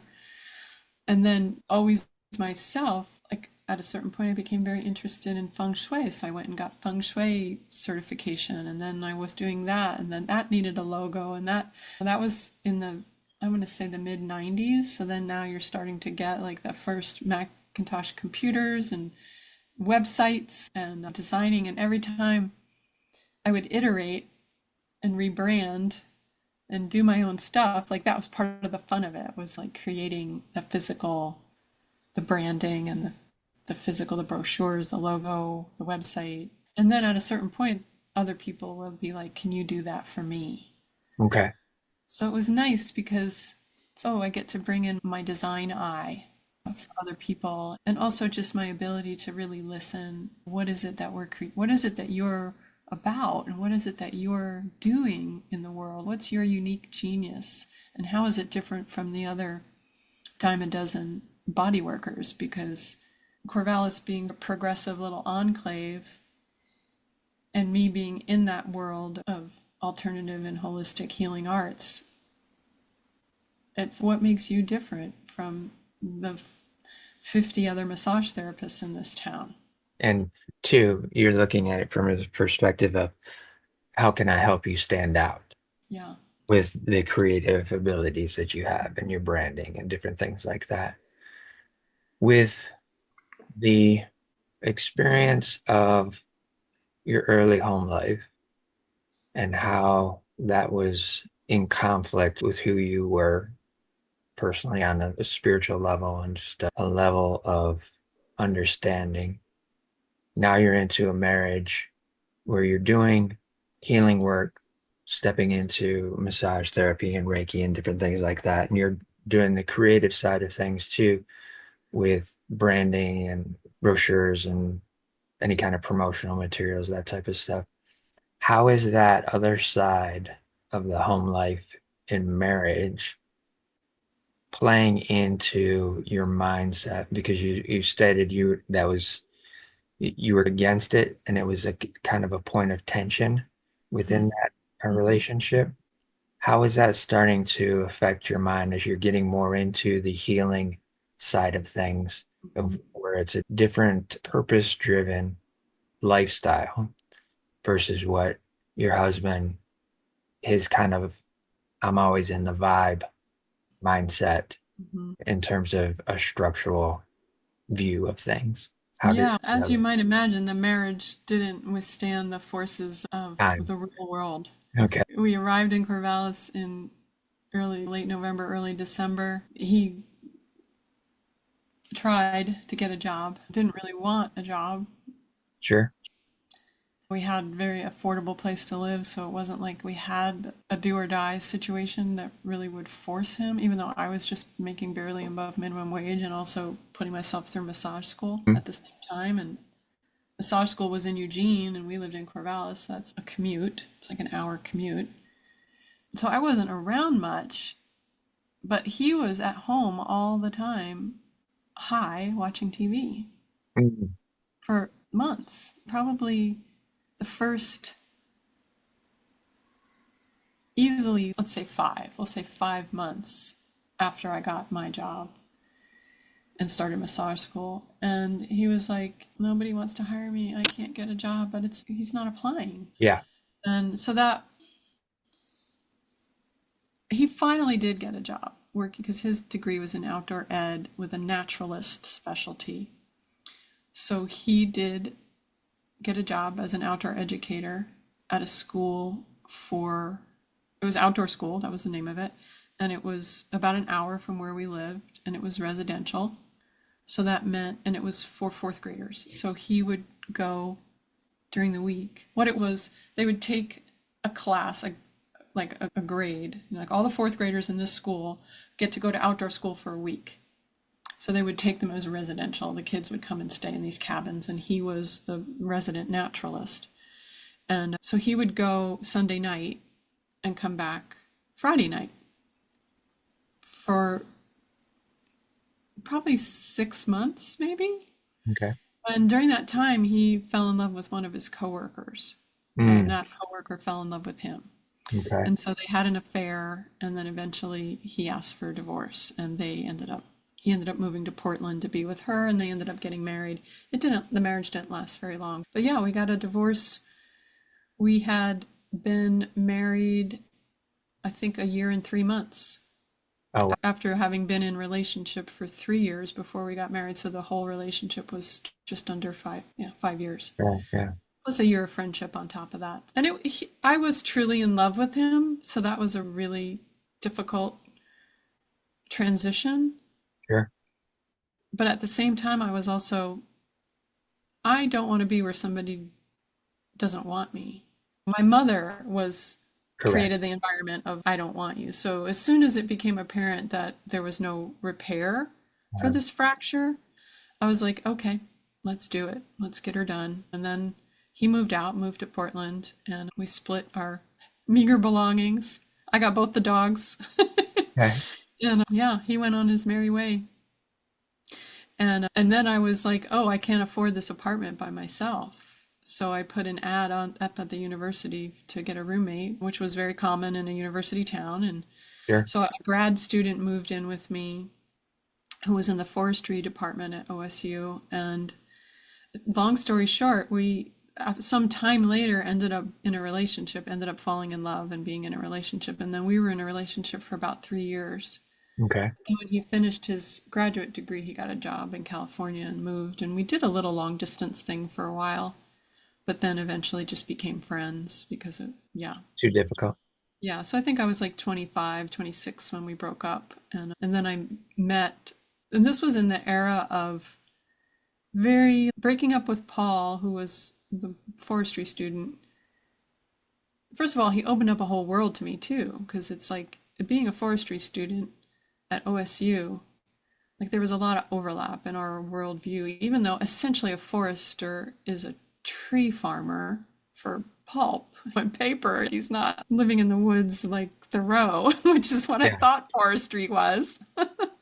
But yeah, so we were very simpatico on a lot of levels, and he was just a really fun-loving person that really taught me about prioritizing joy and fun, which was something that was a different flavor. Like Scott, my husband, had always been very like that Hawaiian spirit, very lighthearted, very accepting and just easy. There was an ease to his way of being in the world, but Paul brought this like joy and fun and sense of adventure. And so it was really a lovely growth experience. We came away from that relationship. It wasn't a heartbreaking breakup. It was like, oh, we're really good friends and we're going to stay good friends. And so it felt really good. And so basically I was going through massage school in that relationship with Paul, and he was very supportive of everything I did and took care of the dogs while I was away and all that kind of thing. It was a good place to land.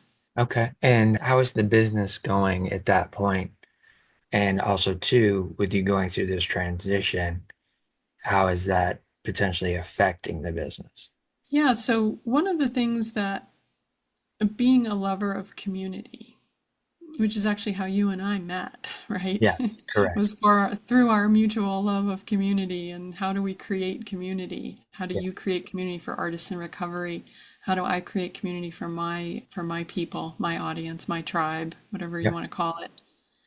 Being in massage school and meeting more and more people who were in the healing arts locally, and just loving them as people and being supportive of them, feeling supported by them. It's like, how can we create some structure to this support?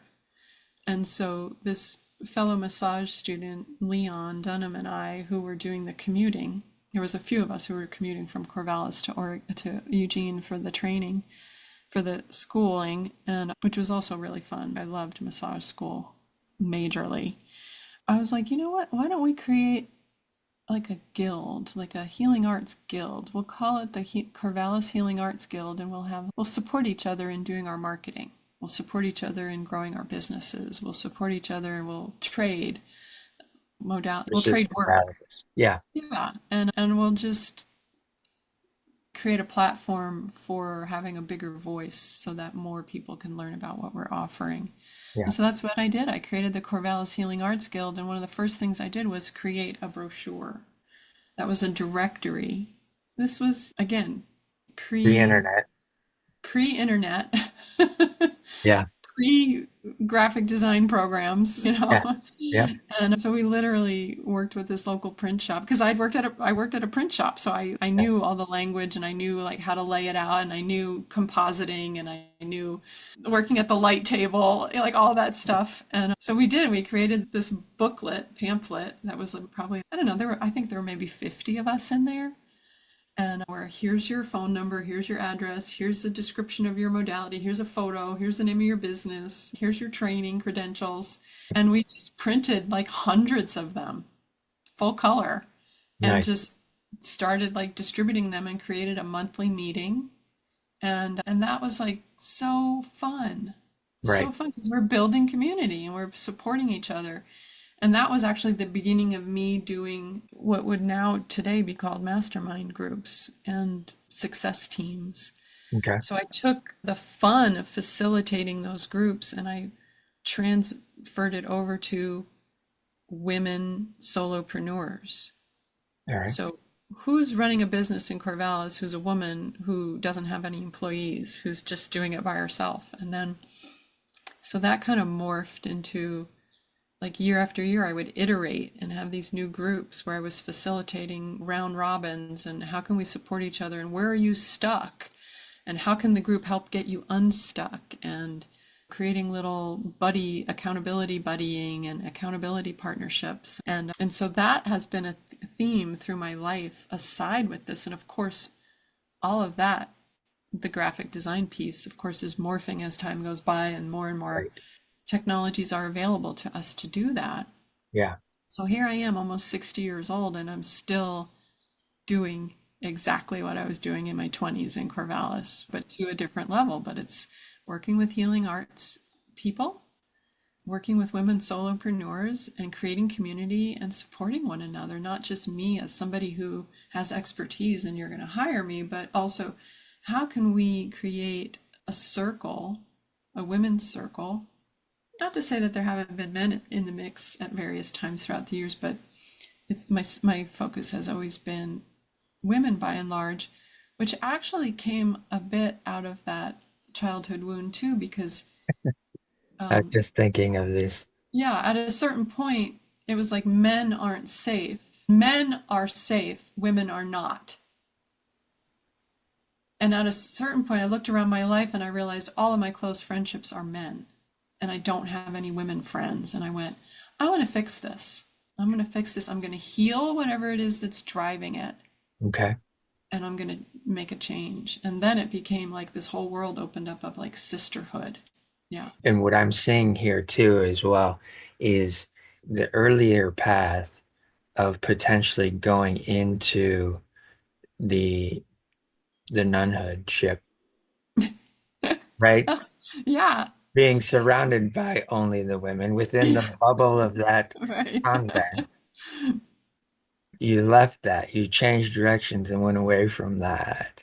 Now you're finding a whole new community that has a spiritual element to it and a spiritual connection to it that is not confined, but is open and broad Yeah. and Yeah. allows for expanded thought Mhm. and different things like that. But you're incorporating the creativity that you've always had as well, which again, a lot of my early graphic design experience started off exactly the same way.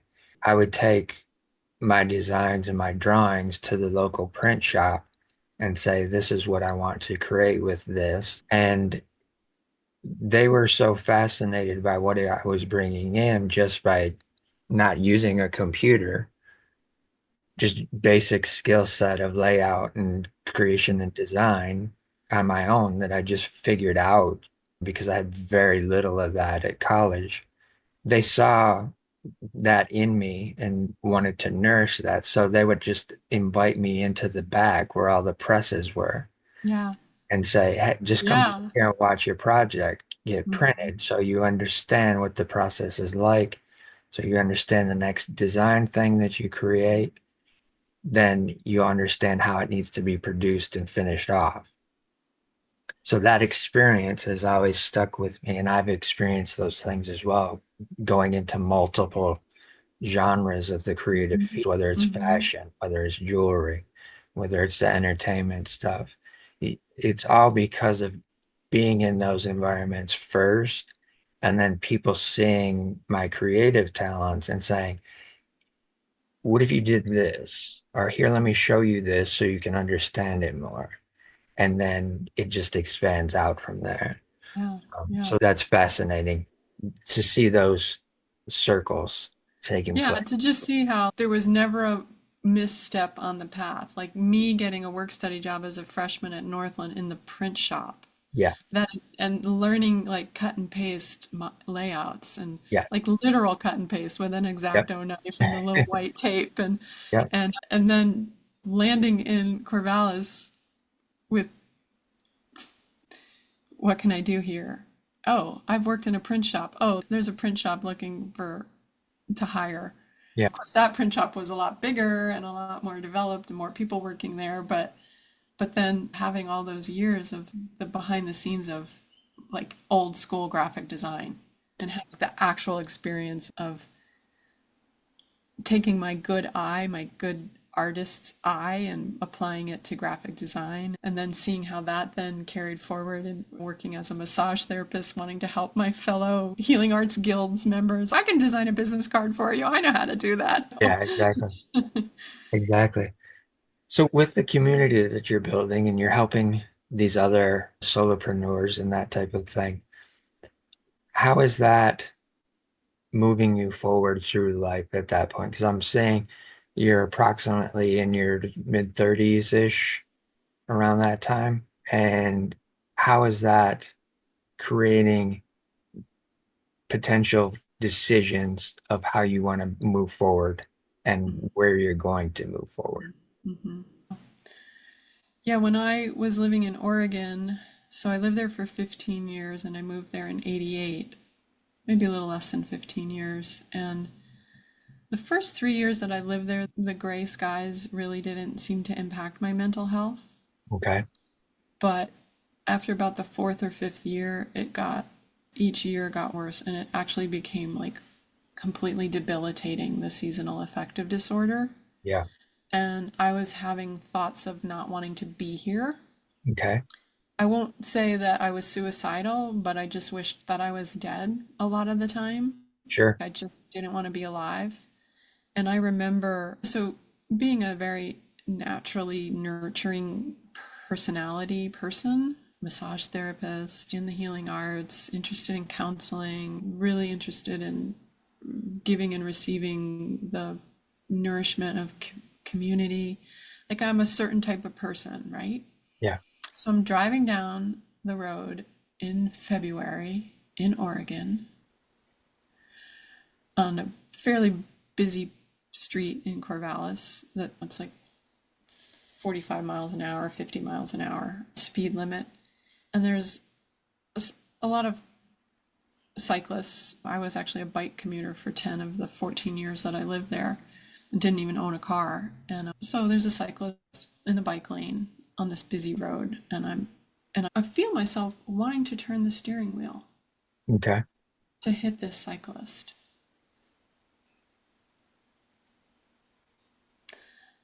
I wanted to blow up my life Yeah. because I needed help and I wanted help and I didn't. I had done all the natural things of trying to deal with the seasonal effect. I did the light box, I did the St. John's wort, I did the making sure I got outside for a hike every day. I did like I'm seeing a naturopath and I'm doing herbs and I'm doing yoga therapy and I'm doing all the things Yeah. and nothing was helping. And this happened. And I didn't, like nothing moved. My hands didn't move. But the fact that that thought planted itself in my head and I was like, full stop, I need professional help. Gotcha. I got home and I made some calls. Okay. I'm like, this is, we're in a different zone here. Sure. I'm thinking about not being alive and I'm thinking about Harming someone else. harming someone else Yeah. when I am not cut from that cloth. So, yeah, I got an appointment with a psychiatric mental health nurse practitioner and started working with her. She diagnosed me with cyclothymia and obviously depression. Yeah. And cyclothymia, I don't know if you're familiar with that diagnosis. I have not heard of it. So it's like a little, I think of it like as a little sister to bipolar disorder. Okay. So just mood swings that are very labile. Gotcha. And of course, just the seasonal affective disorder. So we spent about 5 years trying all different combinations of pharmaceutical SSRIs Got it. to treat that. And that, of course, was in the mid 90s, where I don't know if it's different nowadays. I would hope it is, but nothing worked. Yeah. No, Nothing worked. it's not different. It's not Nothing different. worked. We tried all combinations, we tried different titrations. All it did was make me feel like I was a zombie, Yeah. Same. incapable of orgasm zombie. And I was like, this is not an improve. And also, I still didn't feel great. Right. This Right. is not an improvement. Yeah. So I've traded one set of horrible problems for another set of horrible problems. And so at that point, I was like, I have to move to a sunnier climate. Yeah. And it was a gut-wrenching decision and a very long, drawn-out decision-making process because I was, again, I didn't want to leave Northland. I didn't want to leave Corvallis because it was Norman Rockwellian. If you've never been to Corvallis, it is if somebody were to come in with a paintbrush, like Buckminster Fuller were to come in with a paintbrush and design like the perfect little idyllic community on the Willamette River, gorgeous downtown, vibrant alternative community, amazing food co-op where I volunteered once a week, and yoga community where they were just like world-class yoga teachers, and just an adorable downtown. I lived in this cute little historic little cottage a mile from my massage space, and I didn't own a car, and it was like ride my bike to the co-op and get groceries and ride my bike to the yoga studio and see my clients, and like a mile from campus so I could still keep my job at Oregon State University, and cute little house, wonderful friends who adored me, clients who were devoted. I mean, everything. But I could not function. Yeah. So I did the same thing as I did when I was a senior in college. I went to the research brain that I have and I said, what do I want in a community? And I had my list of non-negotiables and I had a short list of places I would consider moving to: Tucson, San Diego, Asheville, because I had fallen in love with Asheville when I was in college. Okay. That was pretty much it. Because I didn't want to live landlocked, so I wouldn't consider Boulder, and I wouldn't, even Asheville was a stretch because it is an 8 hour drive to the ocean. And Okay. I'd never lived further than 45 minutes from a major body of water. So I was like, this is important to me from a spiritual standpoint. And so even Asheville was a stretch because it was 8 hours to the beach. But so I made the decision that I was going to move and I was going to go and visit each of these places and see which one spoke to me. And then my sister had her first baby, and the relationship that I was in at the time, which was an 8 year relationship with the love of my life after Paul, his name was Craig, that relationship ended because he didn't want kids and he didn't want to get married. And I was in my early 30s at the time we met when I was 25. I was in my early 30s at the time, and I'm like, I'm pretty sure I want to be married again and I might want to have kids. So that relationship ended just from that, which was gut-wrenching because Sure. he truly was like my bodhisattva, love of my life. like I'm done, you know? And so, yeah, so it was a breakup of losing my community, losing my business, right? Yeah. Losing my best friends, losing my the love of my life, losing the just the environment of how beautiful it was there because Western Oregon is absolutely beautiful. Yeah. It feels like the Garden of Eden if you died and went to heaven, and this is what the Garden of Eden looks like. So my sister had her first baby, and I was like, interesting, 'cause she's younger than me, and now that was in July, June of 2001. And in September of 2001, we know what happened, 9/11. And my dad was a limo driver at that time in Manhattan. Okay. And we couldn't get in touch with him for 8 hours, or maybe it was longer than that. Maybe it was 12 hours. It felt like forever. Of course, the feeling of that, turning on the TV and seeing that, and then realizing, oh, my dad is in Manhattan. Not a man that I'm close to, but it's still like when something like that happens, you feel the weight of it as human to human, not as like father to daughter. Correct. And just the enormity of it. I'm sure we can all remember where we were when we heard the news. And Yep. my mother calling me and saying, have you heard what happened? And we can't get in touch with your dad. That was in the early days of cell phones. So all cell communication was shut. So with my sister having her first child, me deciding I needed to get to a sunnier climate, 9/11 happening, New Jersey's pretty sunny. I know that. I lived there for 18 years. So I made the decision to give New Jersey 2 years. And Yeah. I moved back to my childhood home, my childhood bedroom, and had to rebuild my life from scratch in a really different milieu that was as opposite of what I was coming from. Right. And yeah, the girl can talk. All right. So you're back in New Jersey. The world is in chaos.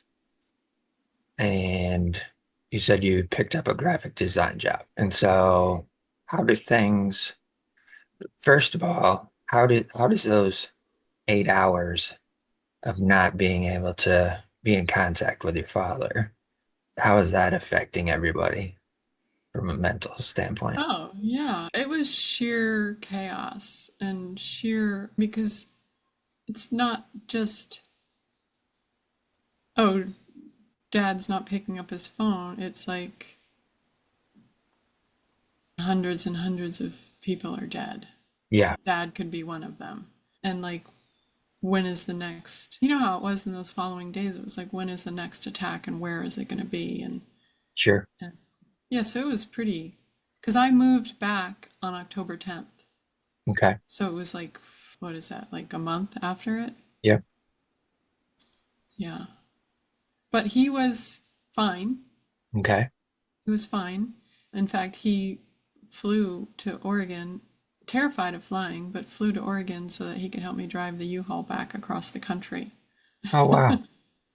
Wow, that's interesting. So you're seeing at that point kind of a new side of your dad, maybe, in terms of some Yeah, generosity. yeah, because at that point, I believe I was a freshman in college when he went cold turkey. A white knuckling recovery or white knuckling alcoholic is what they call it, Okay. where you don't work a program, you don't get any kind of help, you don't get any therapy, you don't do anything to support yourself, you just stop. Yeah. Yeah. Whoa. Yeah. He replaced it with rageaholism and Okay. also a food addiction. He became morbidly obese. Wow. Yeah. Yeah. So yeah, not having those support structures turn into other Yeah. addictive. Yeah. And I do believe he had a porn addiction as well. Okay. So it was like he just traded one addiction for three. Yeah. Yeah. Wow. Okay. And so he's helping get you back to New Jersey, and you're going into this new job as a graphic designer. how is that potentially replacing some of the pain of having to move location, losing the relationship, moving away from your friends? Is any of that creativity helping fill some of that gap and that Yeah, loss? I think it was probably this single thing that got me through those subsequent years. Because, so what I did was I got three jobs, Okay. three part-time jobs to equal like 70 hours a week. And they were all geographically distant, so it was a lot of commuting time. But Okay. it enabled me to not be home, like a Sure. variation of what I was doing when I was a kid. Yeah. And so two of the jobs were graphic design, and the other job, it's so funny, but I'm actually blanking out on what that third job was. Okay. What a funny thing. That's all right. But yeah, so I was doing graphic design and also teaching myself how to do graphic design in a computer Got on it. a PC. Okay. And all of my love for design during the digital era was on a Mac. Oh So yeah. yeah, and when I applied for the job, I was like, "Oh yeah, I know all these programs," and it was a total lie. It was an absolute bullshit. And so I went in and I was like, I would stay late because it was the kind of environment where you could do that and nobody would say boo. Yeah. So I would stay late and just teach myself the software. And nobody even noticed. That's fantastic. That's Yeah. fantastic. Still hate PCs though. Same. We're in the same boat. That's all right. I But think yeah, that, that kind of that creativity of learning to do design all over again with new tools was really the fuel of there was like a I won't necessarily call it like joy or fun, but it was like engaging and it was interesting and it was all about like how can I create beauty with the tools that I have. and that's a thing that I always want to try and bring to the forefront of a creative's mind, especially with this new direction I'm going in, is that creativity and being a creative person, you have the ability to bring that to the surface. If it's not just for yourself, but for others as well. And as much as you can highlight that and amplify that, that just makes the world a better place. So, are you still, at this point, are you still struggling on that mental low that you were on? And did you find any medications that worked for you or no? No, I never did, and I never revisited the Okay. pharmaceutical solutions. And also moving into the sun, like it was immediate. Instantaneous? It was Yeah, yeah. immediate, Okay. immediate. But what ended up happening was my nervous system was assaulted by the pace, the energy, the density of New Jersey compared to this blissful, bike free, car free existence that I was living. Yeah. You know, to then go from working 20 hours a week as a massage therapist, riding my bike a mile, Yeah. helping people bliss out one on one, to working in a corporate setting, commuting on the New Jersey Turnpike, which is literally 39 lanes wide. Yeah. The pace, like just even the speed, the density, having 9 million people like on top of each other. So Concrete. and I believe that illness is a metaphor and that every illness has a really potent metaphor for what you're going through. And so I developed Graves' disease, which is another way of saying hyperthyroidism. So my thyroid, my master gland went into hyperdrive, Yeah. and to the point where it ground me into the earth. And Oh, because what it is, if you look at the blood work of somebody who's just done an Ironman, that's what my blood looked like. And I had just done an Ironman triathlon. And so it was like my bloodstream was full of toxins like ketamine, ketosis. I don't know. It was something with Yeah, a K. It was yeah. something with a K, and like my whatever the K that they were measuring was like an elite athlete who had just ground himself into the ground after an Ironman triathlon. And the doctor looked at me. He's like, "Have you run a marathon recently?" I'm like, "Look at me. Do I look like a?" Oh, and I lost all this weight, and I couldn't climb a set of stairs without resting halfway up. Like I was Oh, wow. just, Okay. yeah. Just And it's depleted. like completely depleted. And it took months to figure out what was going on. They thought that I had cancer and they thought I had this and like all these like serious ass things. And I was like, but when they finally figured it out, what they do is they give you a radioactive iodine pill and then you ingest it. And the iodine is drawn to your thyroid gland and it kills off a portion of the gland. But it's an inexact thing. Like they don't know, has it killed off 30%? Has it killed off 50? Has it killed off 80?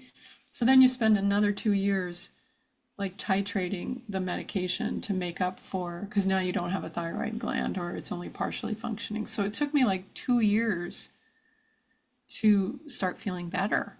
Okay. But when I did start feeling better, it was like I got into Ayurveda and got into. I've always had a love of bodies of water, and I got into sculling. Do you know sculling? So it's like a very thin boat, and Yes. it's often 6 people on a boat, Yes. like crew. Yeah. But this is just one person, one boat, and the boat is like not even as wide as your tush. Okay. So I really got into doing that, which was surprising because I'm not an athletic body type and I've never been athletically inclined or athletically drawn.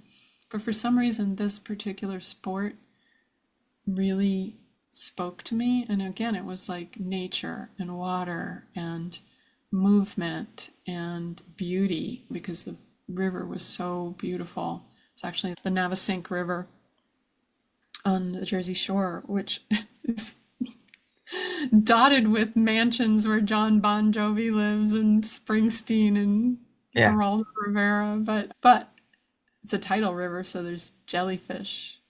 So you did not want to spill because if you spilled, you would get attacked by jellyfish. So I ended up becoming really skilled at this sport. Okay. And it made me really much stronger and fitter. And then with the eating Ayurvedically, it was like a new me was born at a Right. certain point. And then also going away, like going to the river, like the drive to the river was like a 40-minute drive, was away from the density. And so that was like fueling my my well-being. Yeah. Good. Um, Good. What yeah. I'm seeing too is a contrast of another, a contrast of environment and a contrast of body function. Whereas you're out in the Pacific Northwest biking, which is basically all lower. On the river, because I mean Yeah. the Willamette is a major river too. Yeah. But you're basically doing all lower body work, right? Now you're back in New Jersey, sculling, Right. working the upper body. Like, it's whole body because you're like pushing off. The seat is on It's a on a track. slide. Okay. Yeah. Got you. All Mhm. right. What? Yeah. Then, so you're then balancing out the body Yeah. at that And point. you're flying too. Like that, the way that boat is designed, you are flying over the water. And yet you're right, like your tush is right above the water. So you feel really connected to it. And you're also, if anybody ever has a chance to try it, it's incredible. And you have to be, you cannot for a split second take your awareness away from the present moment. Okay. Because if you do, you will dump because it's a very long, narrow boat. And then you have these oars that are balancing you. And you're only balanced if you're moving and if you're perfectly centered. And so it's an incredible exercise for centering and presencing. Mm. And then there's just the bliss of the movement, and it's almost completely silent. Like you're just like the way the hull of the boat is designed, it's not really making a sound. Right. You have the sound of the paddle hitting the water, but even that's pretty quiet. Right. Exactly. The oar. Exactly. Okay. So how long are you in the corporate design world before you start to potentially feel some restlessness of I need to have some kind of change? And also too, you've gone through this 2 years of healing with the Mhm. thyroid. You're starting to feel better as well. So is that starting to spur that inner inner compass of wanting to do something different or move on to something different? Oh, for sure. Yeah, because I'm unemployable, really. Like, I'm not cut from the cloth that does well when other people are directing what I'm to be doing with my own energy Yeah. and my own creativity. I find that really suffocating. Yes. And so I'm not a good employee because I want to be directing, I want to be leading, I want to be deciding, I want to be, especially since the companies that I worked for, one of them was a small business. It was actually a kitchen and bath design firm, and I was doing all of their marketing. Okay. And so a lot of graphic design involved. And I have all these ideas for what the company needs to be doing in order to be more successful. Mm. But those ideas don't get brought to fruition because I'm not in charge. And they don't see the wisdom of it, or they don't see the reason to spend that money there, or they don't have the money to spend there, or whatever.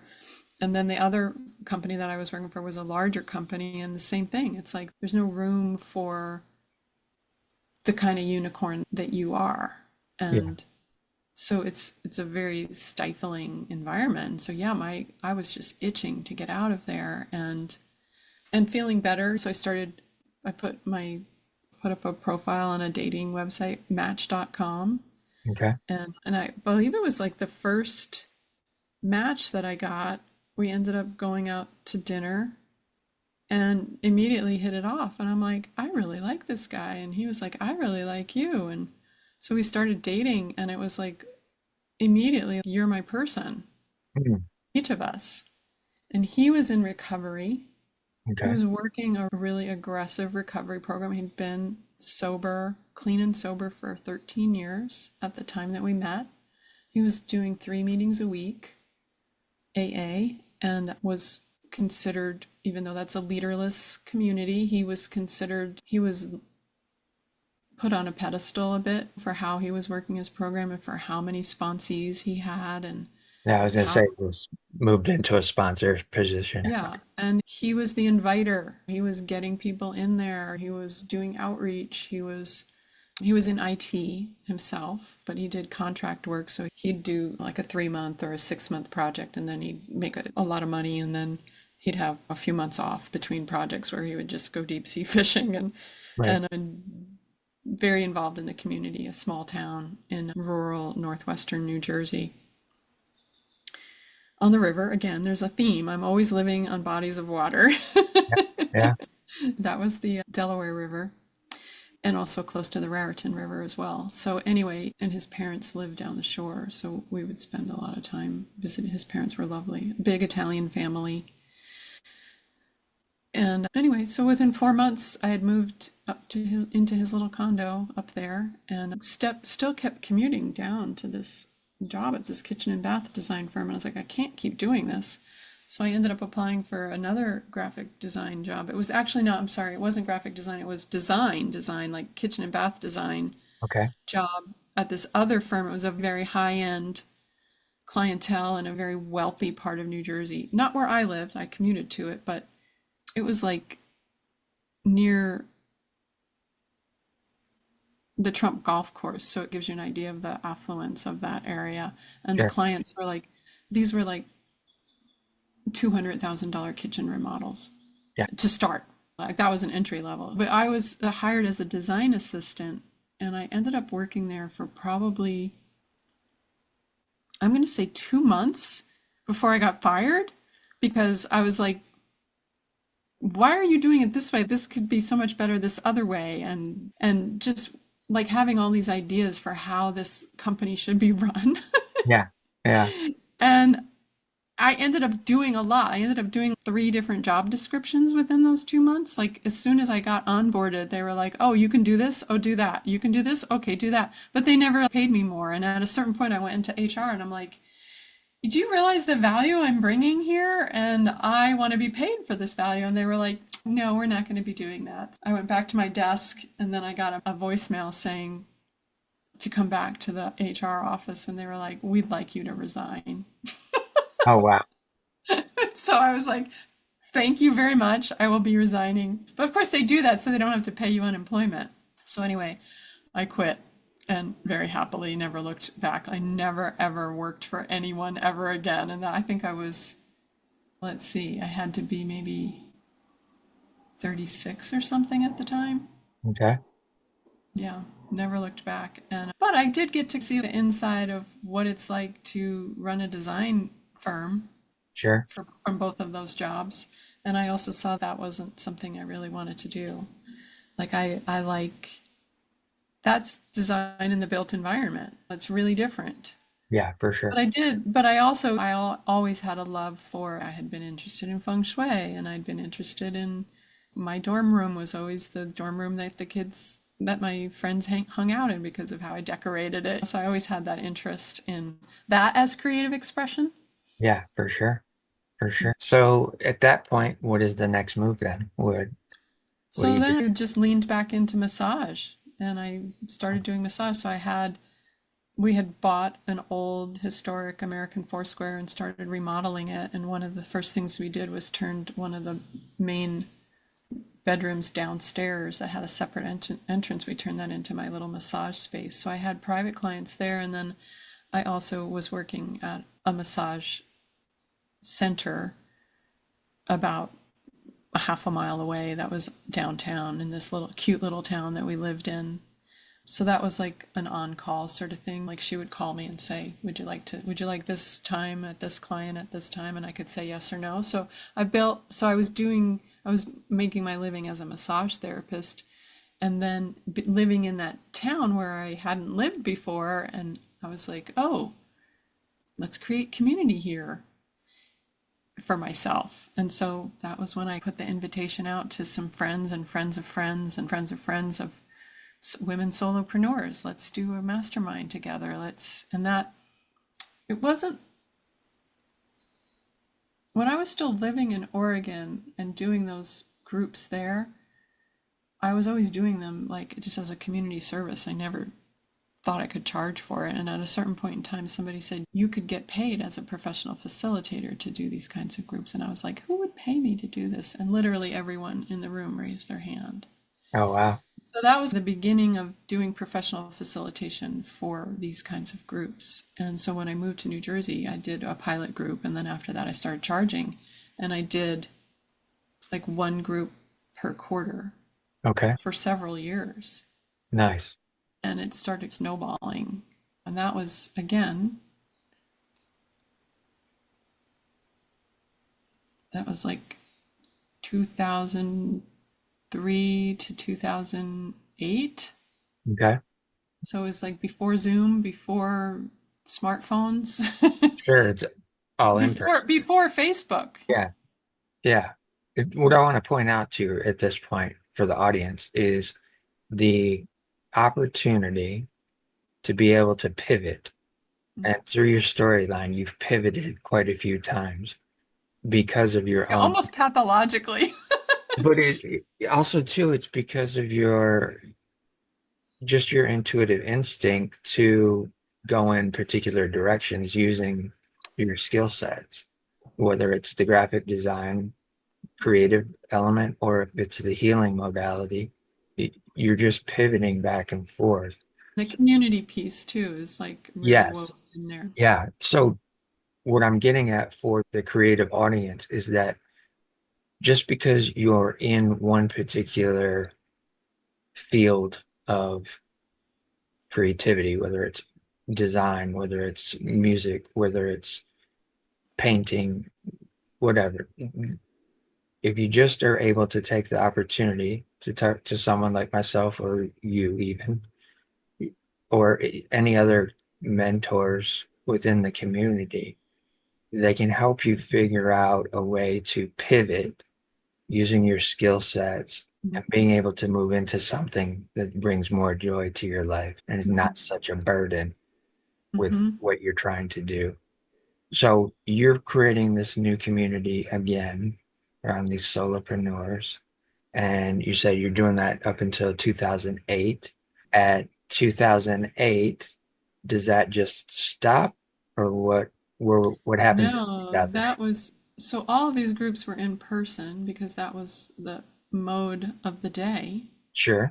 But before I answer that question, I want to piggyback on what you just said about pivoting Yeah. because as creatives, we have so many skills that sometimes we don't even realize we have.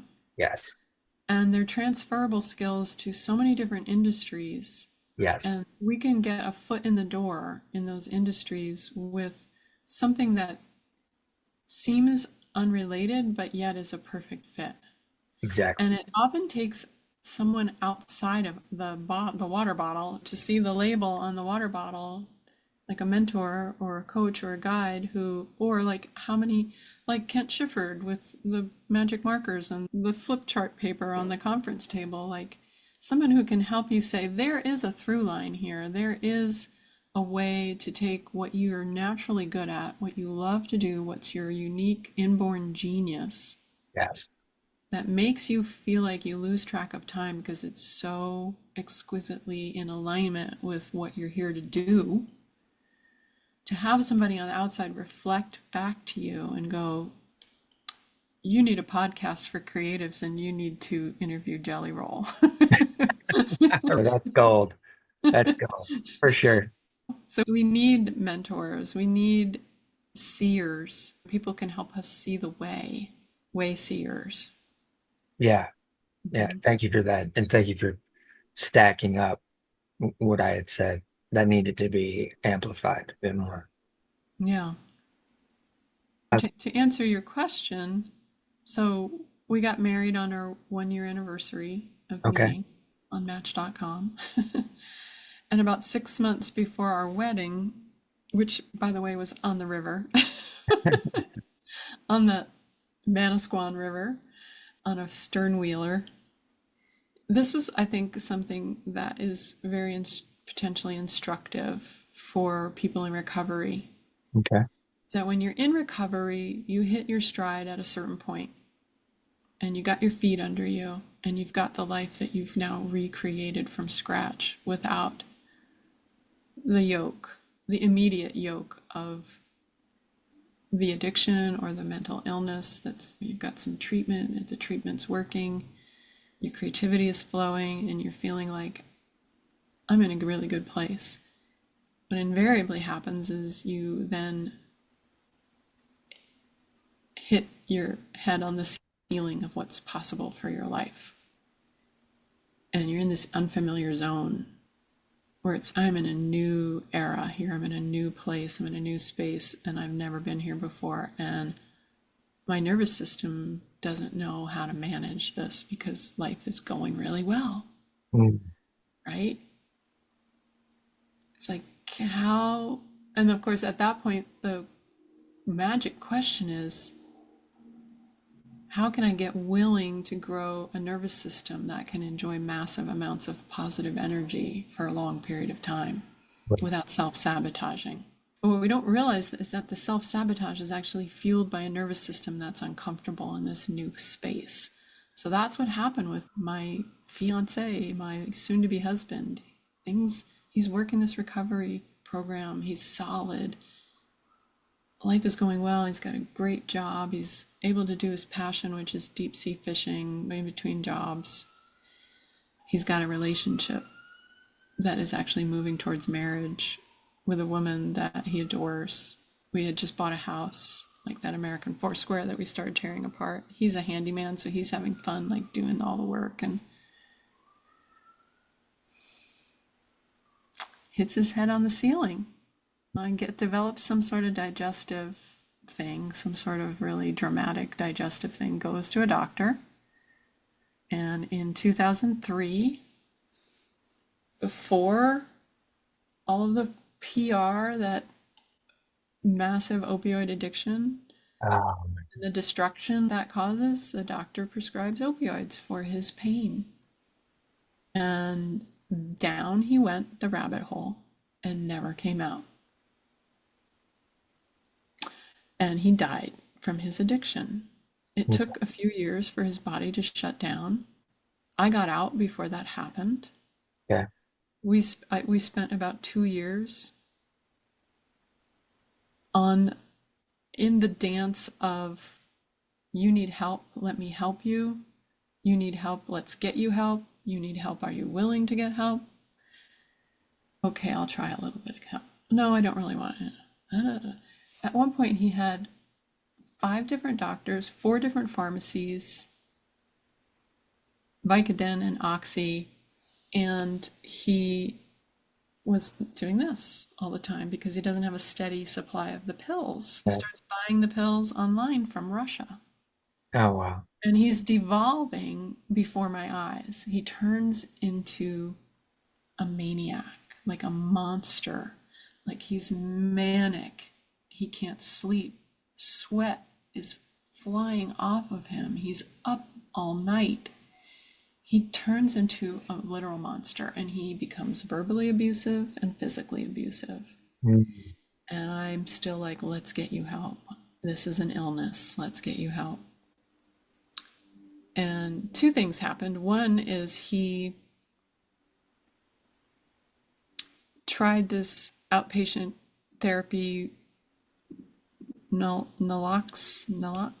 naloxone, yeah, to try and stair step him off of it. He figured out how to abuse that and ended up getting even sicker. Yeah. And the doc fired him. And I said, okay, now it's time for inpatient. If you're not, and he was like, I really don't want to get sober. I like being high all the time. I just want to figure out how to get drugs and a steady stream of them. I was like, thank you for telling me that. That's really good information. Because he had been resistant to it all along, but had never really named, I just don't want to get sober. That's why I'm not going to get sober. And I'm like, okay. And about the same time, I was doing some dog sitting. That was part of how I was bringing in a little bit of income, supplemental income, because I'm a dog lover and we didn't have a dog at the time. So I was dog sitting for a friend, and it was a little like Jack Russell type dog. And he was in one of his fits of rage and he kicked the dog in the flank. And Oh, the dog went flying across the hardwood floor. And that was the moment. It's interesting because even though he had been physically abusive to me and horribly emotionally abusive, it's like master level shit. And I actually started believing him because of all my childhood stuff. right. And I remember my girlfriend at the time, who was my best girlfriend, I met her when I was working at Oregon State University bookstore print shop in my early 20s, and we're still best friends to this day. But I would call her in Oregon on the phone just sobbing over something that had happened or something that he did or something that he said. And she would patiently be with me. And at a certain point in time, she was like, I can't do this anymore. I'm scared for you, and I'm scared that you're not going to survive this. And I am also, more importantly, really scared, not because of what Tony's doing or saying, but because you're really starting to believe him. Yeah. And at that time, I had a mentor who was a coach. He was actually from the world of and like landmark. Okay. I don't know if you're familiar with that modality. It's very intense. Like I didn't resonate with it, but I don't think I've it's ever heard of it. it's like a personal growth and development modality, like world, like where you go and do trainings and you like sit in a conference room and listen to a speaker and you're like working through childhood traumas and you're like recommitting to what you want your life. But it's very much like blood and guts on the carpet. It's really intense and it's very, like, most people would describe it as very passe and borderline abusive. I didn't Yeah, I was I about to didn't say know that that. sounds a I little didn't bit. I didn't really know that at the time, although I sussed it out pretty quickly. Yeah. But there was this one mentor in my life who was from that world. He wasn't current to that world. And again, it was in a networking environment. It was like we're together, we're business owners, and we're supporting each other and growing our businesses. And he was like the facilitator of the group, and he became a friend and a mentor of mine. And at a certain point, he said, "Are you open to feedback?" And I'm like, "Not yet." Okay. And then he'd see that I would come to the meetings and I would be like, "Gray, what's going on? Do you need any support? Is there anything I can do to help you? Are you open to feedback?" Thank you, Steve, not yet. Like I still was like so in it and in the shame of it. And at a certain point after the dog incident and the incident of him saying, "I don't want to get sober," I called Steve and I said, "I'm open to feedback." And he said, "I have one question for you. Where are you for you in all of this?" I had abandoned myself. Right. Like I'd lost the plot. And that was a pivotal moment too, because having him reflect that back to me, you have you in this. You're not alone in this. And it was like, oh. So I made a plan to leave. And I couldn't extricate myself consciously because of his control mechanisms. So I literally, in that group, that community that I was in of other solopreneurs, of which I was a member, not a facilitator, although I was in the leadership tier, and some women from the groups that I was facilitating as a facilitator, because you become friends. We're sisters, we're Kalyana Mitra, we're spiritual friends on the spiritual journey. Yeah. So I knew I could reach out to them and I would be safe. And so 7 of them on a Friday morning we planned this whole thing ahead of time, got a U-Haul truck, got the empty boxes. Tony left for work at 8 o'clock in the morning. I called them at 8:15. They were parked around the corner. They came in within an hour and a half. We had all of my stuff packed up that I'd brought into the relationship and our 2 dogs, because we had adopted a dog and then she had a puppy. And we were both Tony and I were head over heels in love with the dogs, and that was part of why I couldn't extricate myself very easily. And also his family, his big Italian family, was very loving and welcoming to me, and they were like the family I never had. And we were very involved with them, like socially, like we were friends. Yeah. So it was really hard. Like it wasn't just his control mechanisms, but there was also like, we have this beautiful house together. We have these beautiful dogs. He loves the dogs. I can't split the dogs up. His family, I can't leave his family. They love me so much. I love them so much, blah, blah, blah. Plus, I Yeah. love the little town I lived in, and I loved the world and the life that I'd created there. But that's what I did. And I even talked to the mailman. I said, "Can you promise me that there will be no way that he'll find out where I moved to?" And he was like, "No, it's illegal. There's no way he can find out the forwarding order." Okay. And I was like, "Okay." But apparently he was able to. Anyway, so I moved out into my own little condo about 45 minutes away. I took both dogs and he doubled down. Like I was like scared for my physical safety. I had friends staying with me every night. Like he's going to find out where I am. Yeah. And it took a year and a half to extricate myself, to complete the divorce. We tried mediation. We got fired. The mediator fired us. We tried couples therapy. Actually, that we tried couples therapy before I left. The therapist fired us because he would show up high. Oh, He was just so combative. And the mediator was like, "I cannot work in good faith with someone who isn't showing up in good faith. And so I have to fire you." And so it was like all this drama. And anyway, and during that time, I really doubled down on the whole community piece and the personal growth piece, because I was like, I am a smart cookie.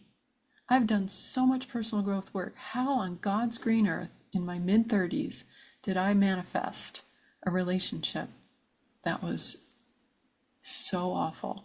It was like my soul had been run over the cheese grater. yeah. And it was all about these are things from your childhood that you haven't healed yet.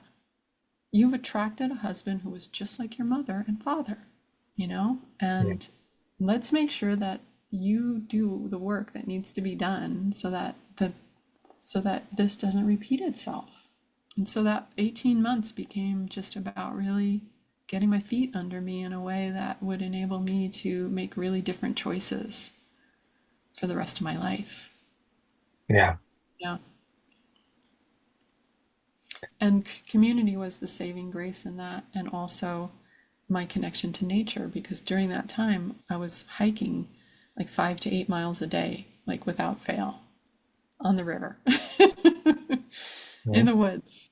And as far as the creativity piece, it was building that business, building the facilitation business of the success teams, and also doing more with the feng shui. So doing more feng shui consulting, which is a spiritual modality as well. It's a healing modality as well. Yeah. And it's also a manifestation modality. It's like, how do you want to create your life, and how can the environment support you? And how can we creatively work with the environment in such a way that you are supported for what you want to create in your life and how you want to heal? Yeah. Yeah, Mm. exactly. That's rough. But you got through it, you got to a place of focus back on you, building that network up again. What is the next thing that comes across your purview as the next opportunity to move forward? Yeah, so I really wanted to really sink into a modality that would carry me solidly forward, Okay. like really do that big piece of healing. Okay. And so at the 18-month mark after moving out, I decided to sign up for an extended training in California with Gay and Katie Hendricks. And their whole thing is creative self expression as a tool for healing. Okay.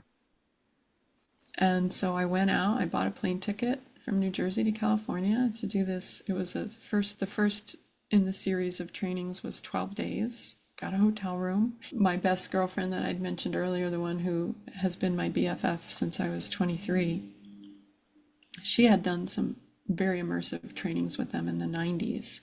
So I Okay. had some peripheral exposure to their modalities, and I saw how it took her from addiction to thriving, to take how it took her from being a corporate graphic artist working at a major engineering firm to full-time employment as a fine artist. Okay. And still now, even 30 years later, she's still employed full-time as a fine artist, Wow. supporting herself as a fine artist for decades. Amazing. And how it took her from being single and alone for most of her adult life in her late 30s to a really beautiful marriage that they just celebrated their 26th wedding anniversary in October. So I saw the power of that toolbox in my best friend's life, and I knew that at some point I would want to do what she did, become immersively involved in that learning community. And so that's what I finally was able to do. It took me She got involved with them in the mid 90s, and I started my training with them in 2008. So that's how long it took for it to manifest. But Yeah. so I did. And I absolutely loved it because it was all about if you put your creativity first, everything else falls into place. And if you use creativity as a healing modality, everything else falls into place. If you rely on your creative impulses, it will take you everywhere you need to go. And if you put creativity first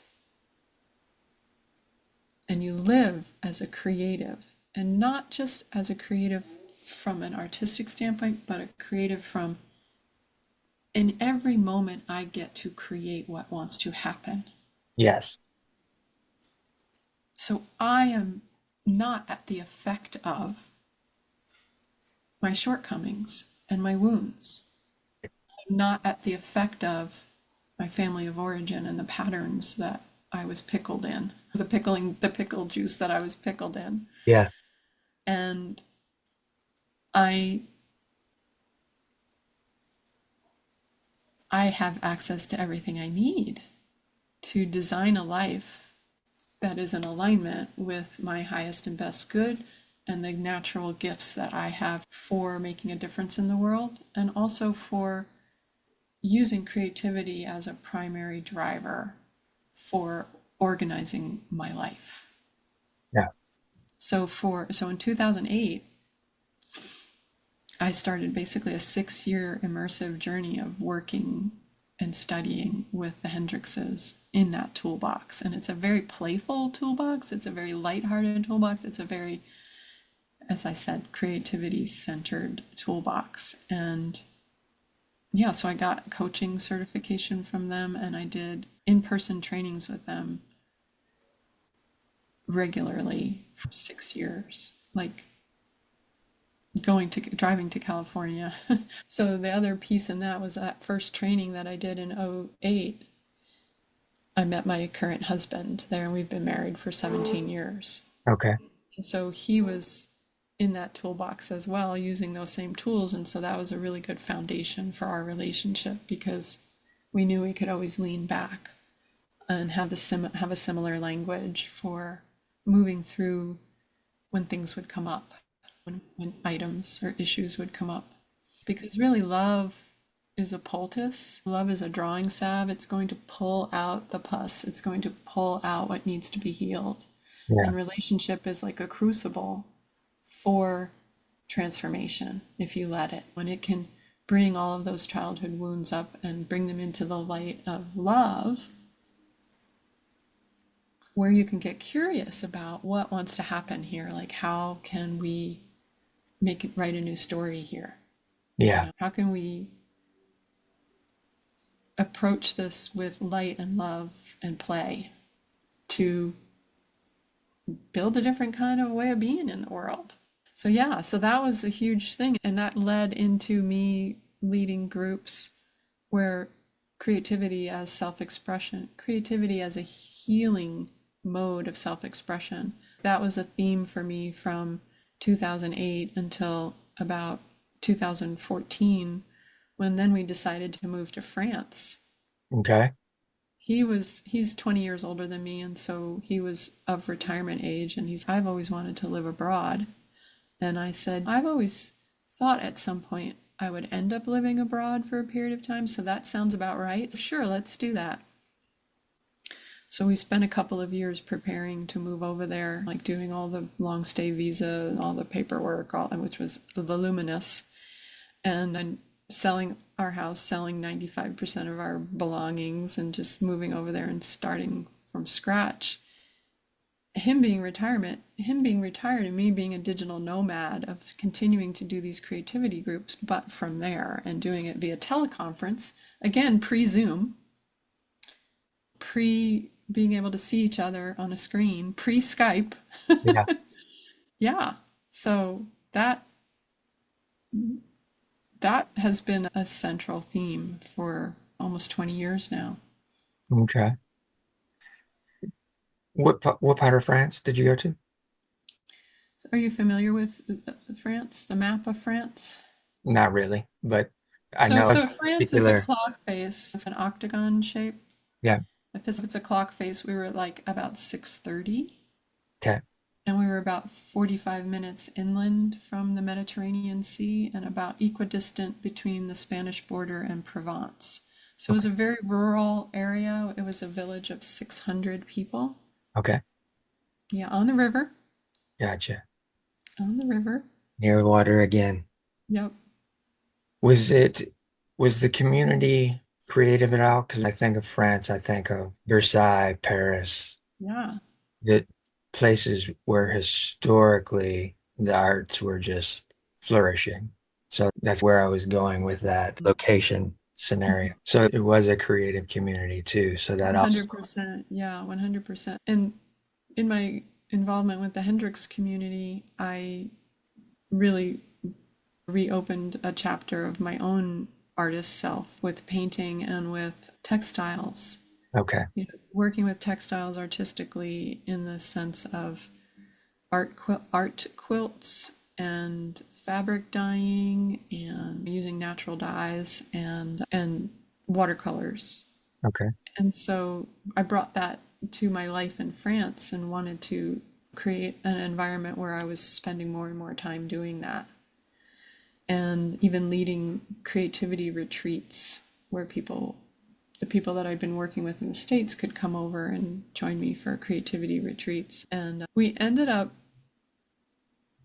living in this beautiful, probably one of the most beautiful little villages in the entire country. And when you live in a beautiful place like that, it's a tourist attraction. Yeah. So we didn't realize, I think, the extent to which living in a tourist destination has some major drawbacks to it. And like the influx of people and just how it changes the character of the place. Yeah. And then winter arrived, and we're living in this 400-year-old stone house that was like built up into this cliff that was above the river. The entire time that we had lived there through the spring and summer, we'd always had the windows and doors open. And when it started getting cold, we closed up the house and we discovered that the house was riddled with black mold. Oh man. I became sick, and so we swapped houses with our landlady who lived in Dublin or outside of Dublin. So we lived in Dublin then for a period of time. And then when we moved back to France in January, we were like, we have to find another house. And so we tried to find another house in that village, but they were all having issues because of being that close to the river. The water table was really high, and there was just a lot of water everywhere. And so we ended up moving to the foothills of the Pyrenees into a more modern home. It was still older, it was a hamlet of 40 homes, and the nearest village was about 300 people, and it was a half an hour away. So that was pretty rural. Okay.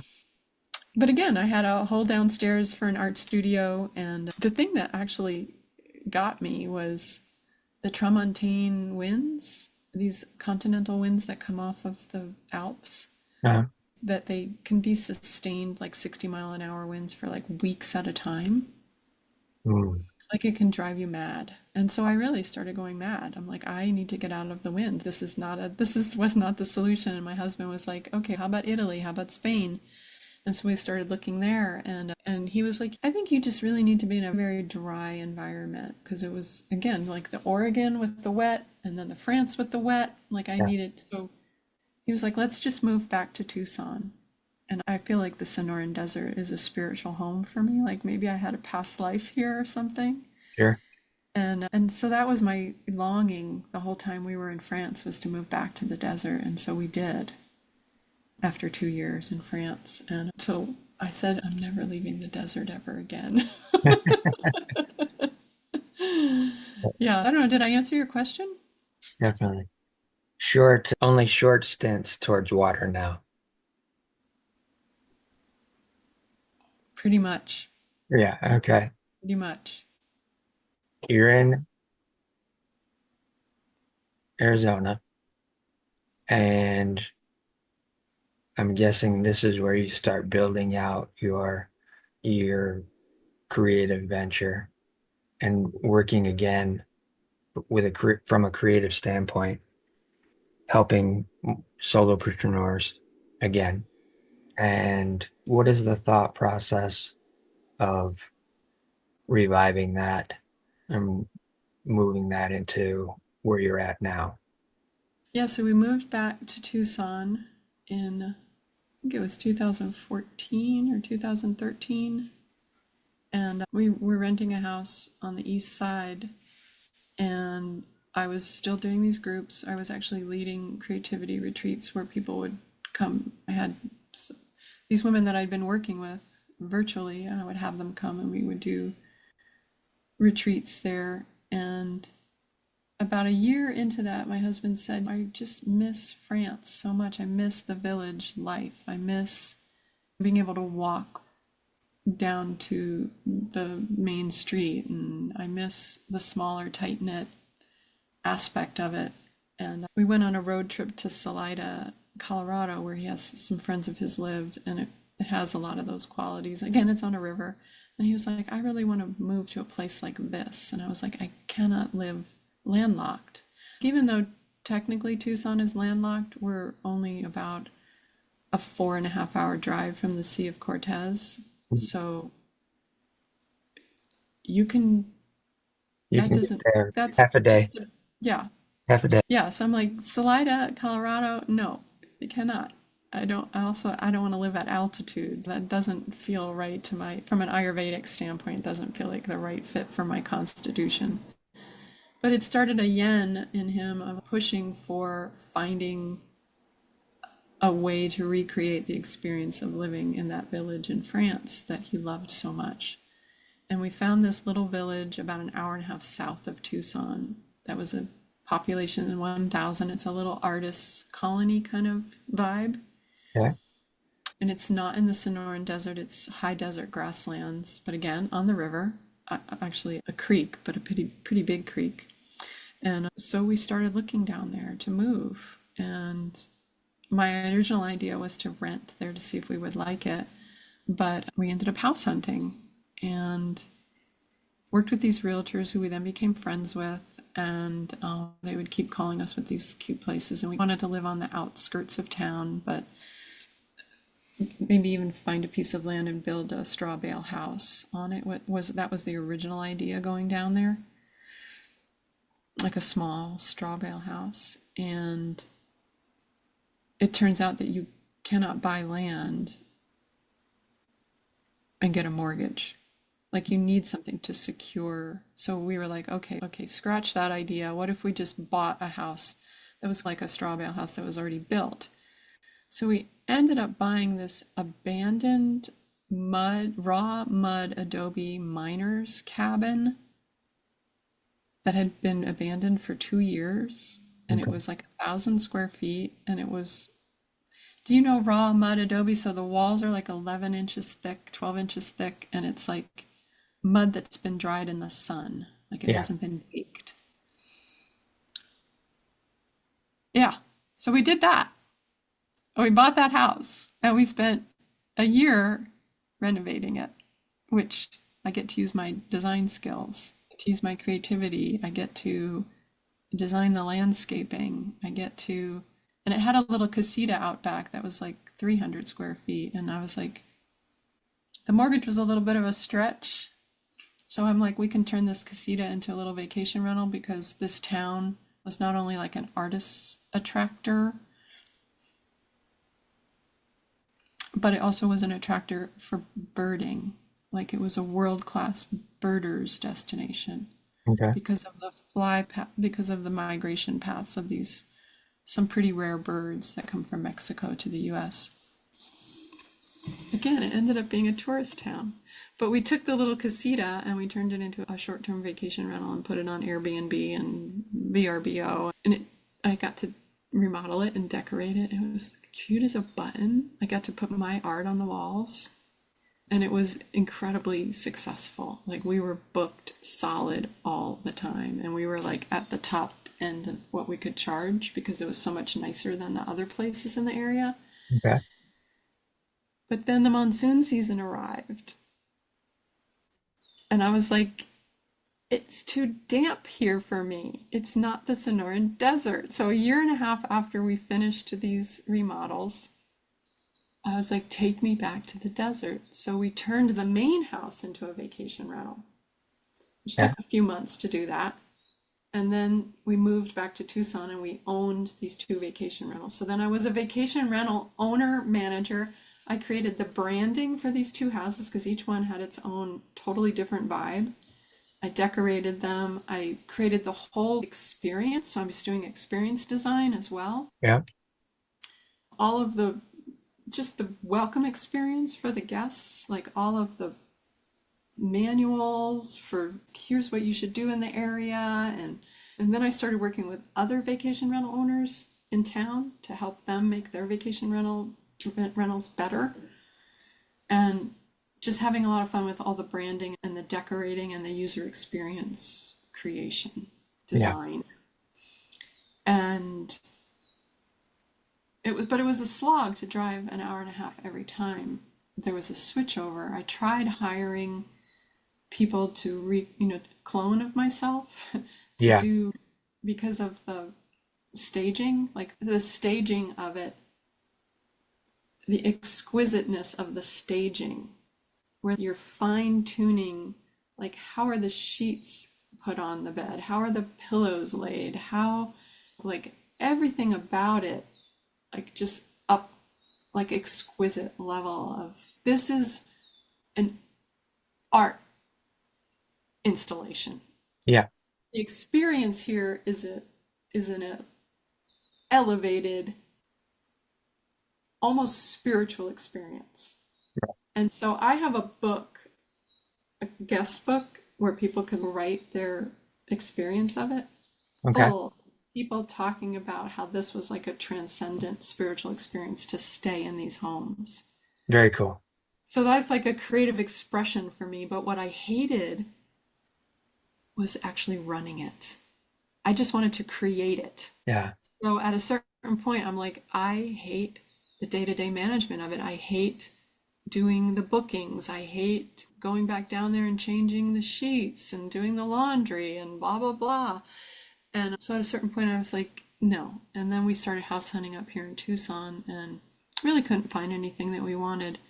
But my husband so we gave up. And my husband then randomly was walking our dog, one of our dogs. We only had one dog at the time, nearby the house we were renting, and found this house that we were living in. It wasn't even on the market yet. They had just put the sign out and said coming soon.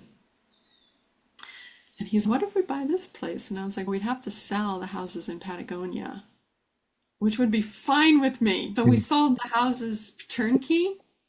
We sold them as businesses with all the branding, the website, with all of the furnishings, with everything, the Nice. cleaning supplies.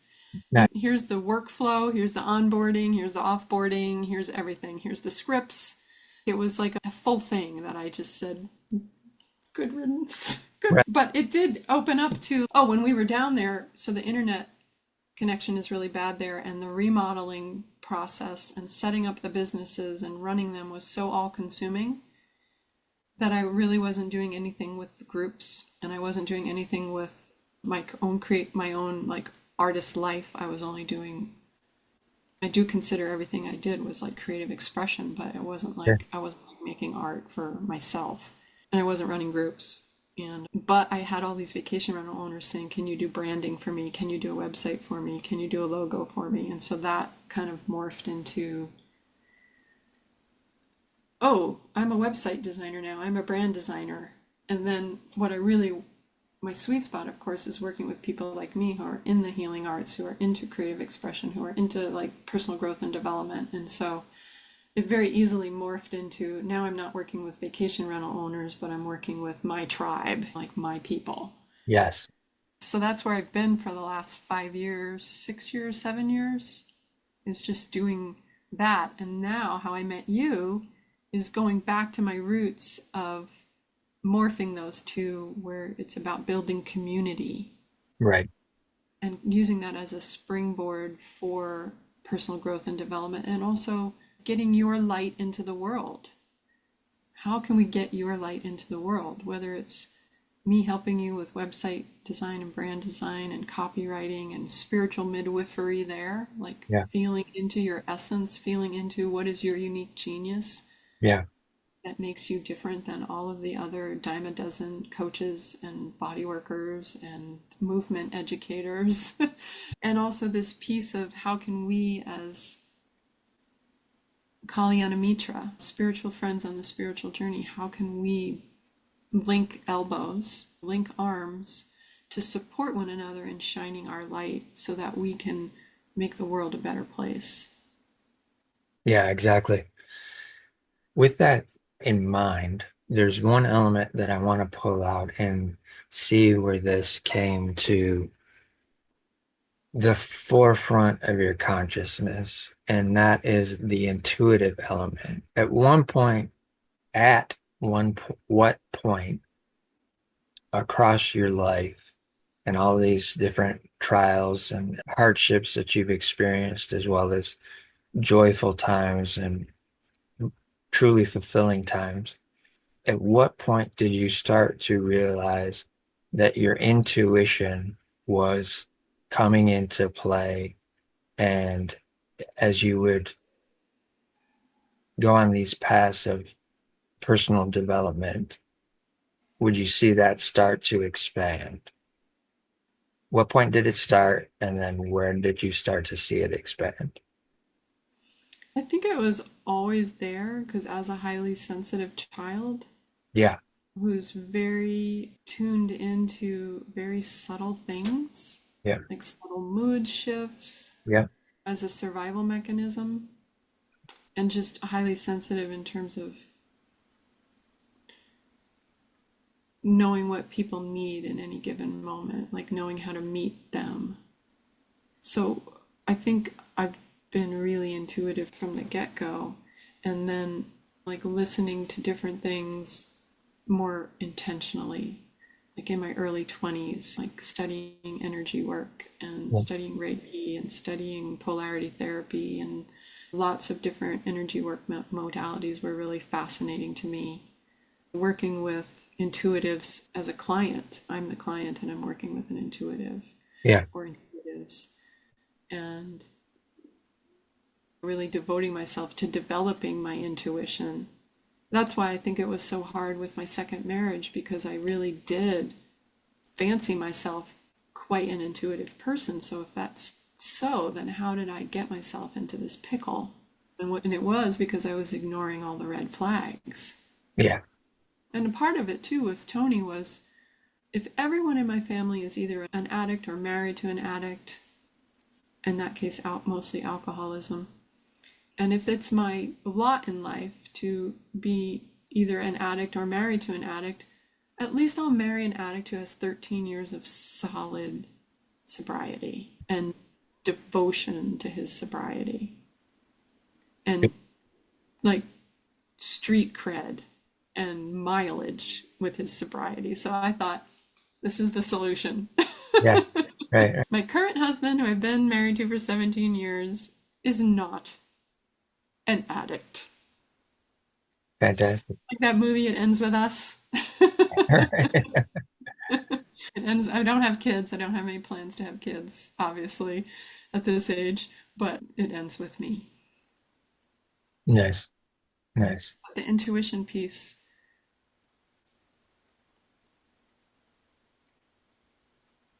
yeah, it's like letting myself know what I know, and not overriding it with a like when Ken first, my current husband's name is Ken, when he first floated the idea of moving abroad, we had only been together a few months at that time. And my immediate response, my intuitive response was, I really love the Sonoran Desert and I love our life here. Why would I want to move? So if I had stuck with that initial intuition, but at the same Right. time, like having lived abroad, having had that experience and having lived in those gorgeous places and the Yeah. people we met that we're still friends with, I don't think if I had it to do over again, I would change anything. Okay. Okay. So, intuition, yeah. I don't know if that answers your question. How did I When did you see it expand? definitely working with the Hendrixes, starting to work with the Hendrixes in 2008? Okay. It's definitely a quantum leap for me because part of their toolbox that they teach and it's not just about having been taught a particular tool, but the practice Yeah. of employing that tool in day-to-day life. A big piece of it for them is tuning into the wisdom of our bodies. Right. Like our bodies are already giving us every answer we need, Yes. and using that information, like treating your body as an ally treating your whole body yes and your whole body no, as using that to navigate decisions, small decisions and big decisions. Like, Right. what do I eat for breakfast? Or do I take this job? Or do I take this client on? Or do I take this workshop or whatever? Like, feeling, not just making the decision from here up. Right. Once you access all of that information, and also the information like that exists more in your auric field outside of you, it's a game changing sort of practice, like adopting that practice. And it is a practice because it's not something that ever really gets mastered. Like, you're always in the process of learning, learning, and learning. And then and being in community again, where that Hendrix community is a learning community. It's a community of practice, like hyphen, community hyphen of hyphen practice. We are about the business of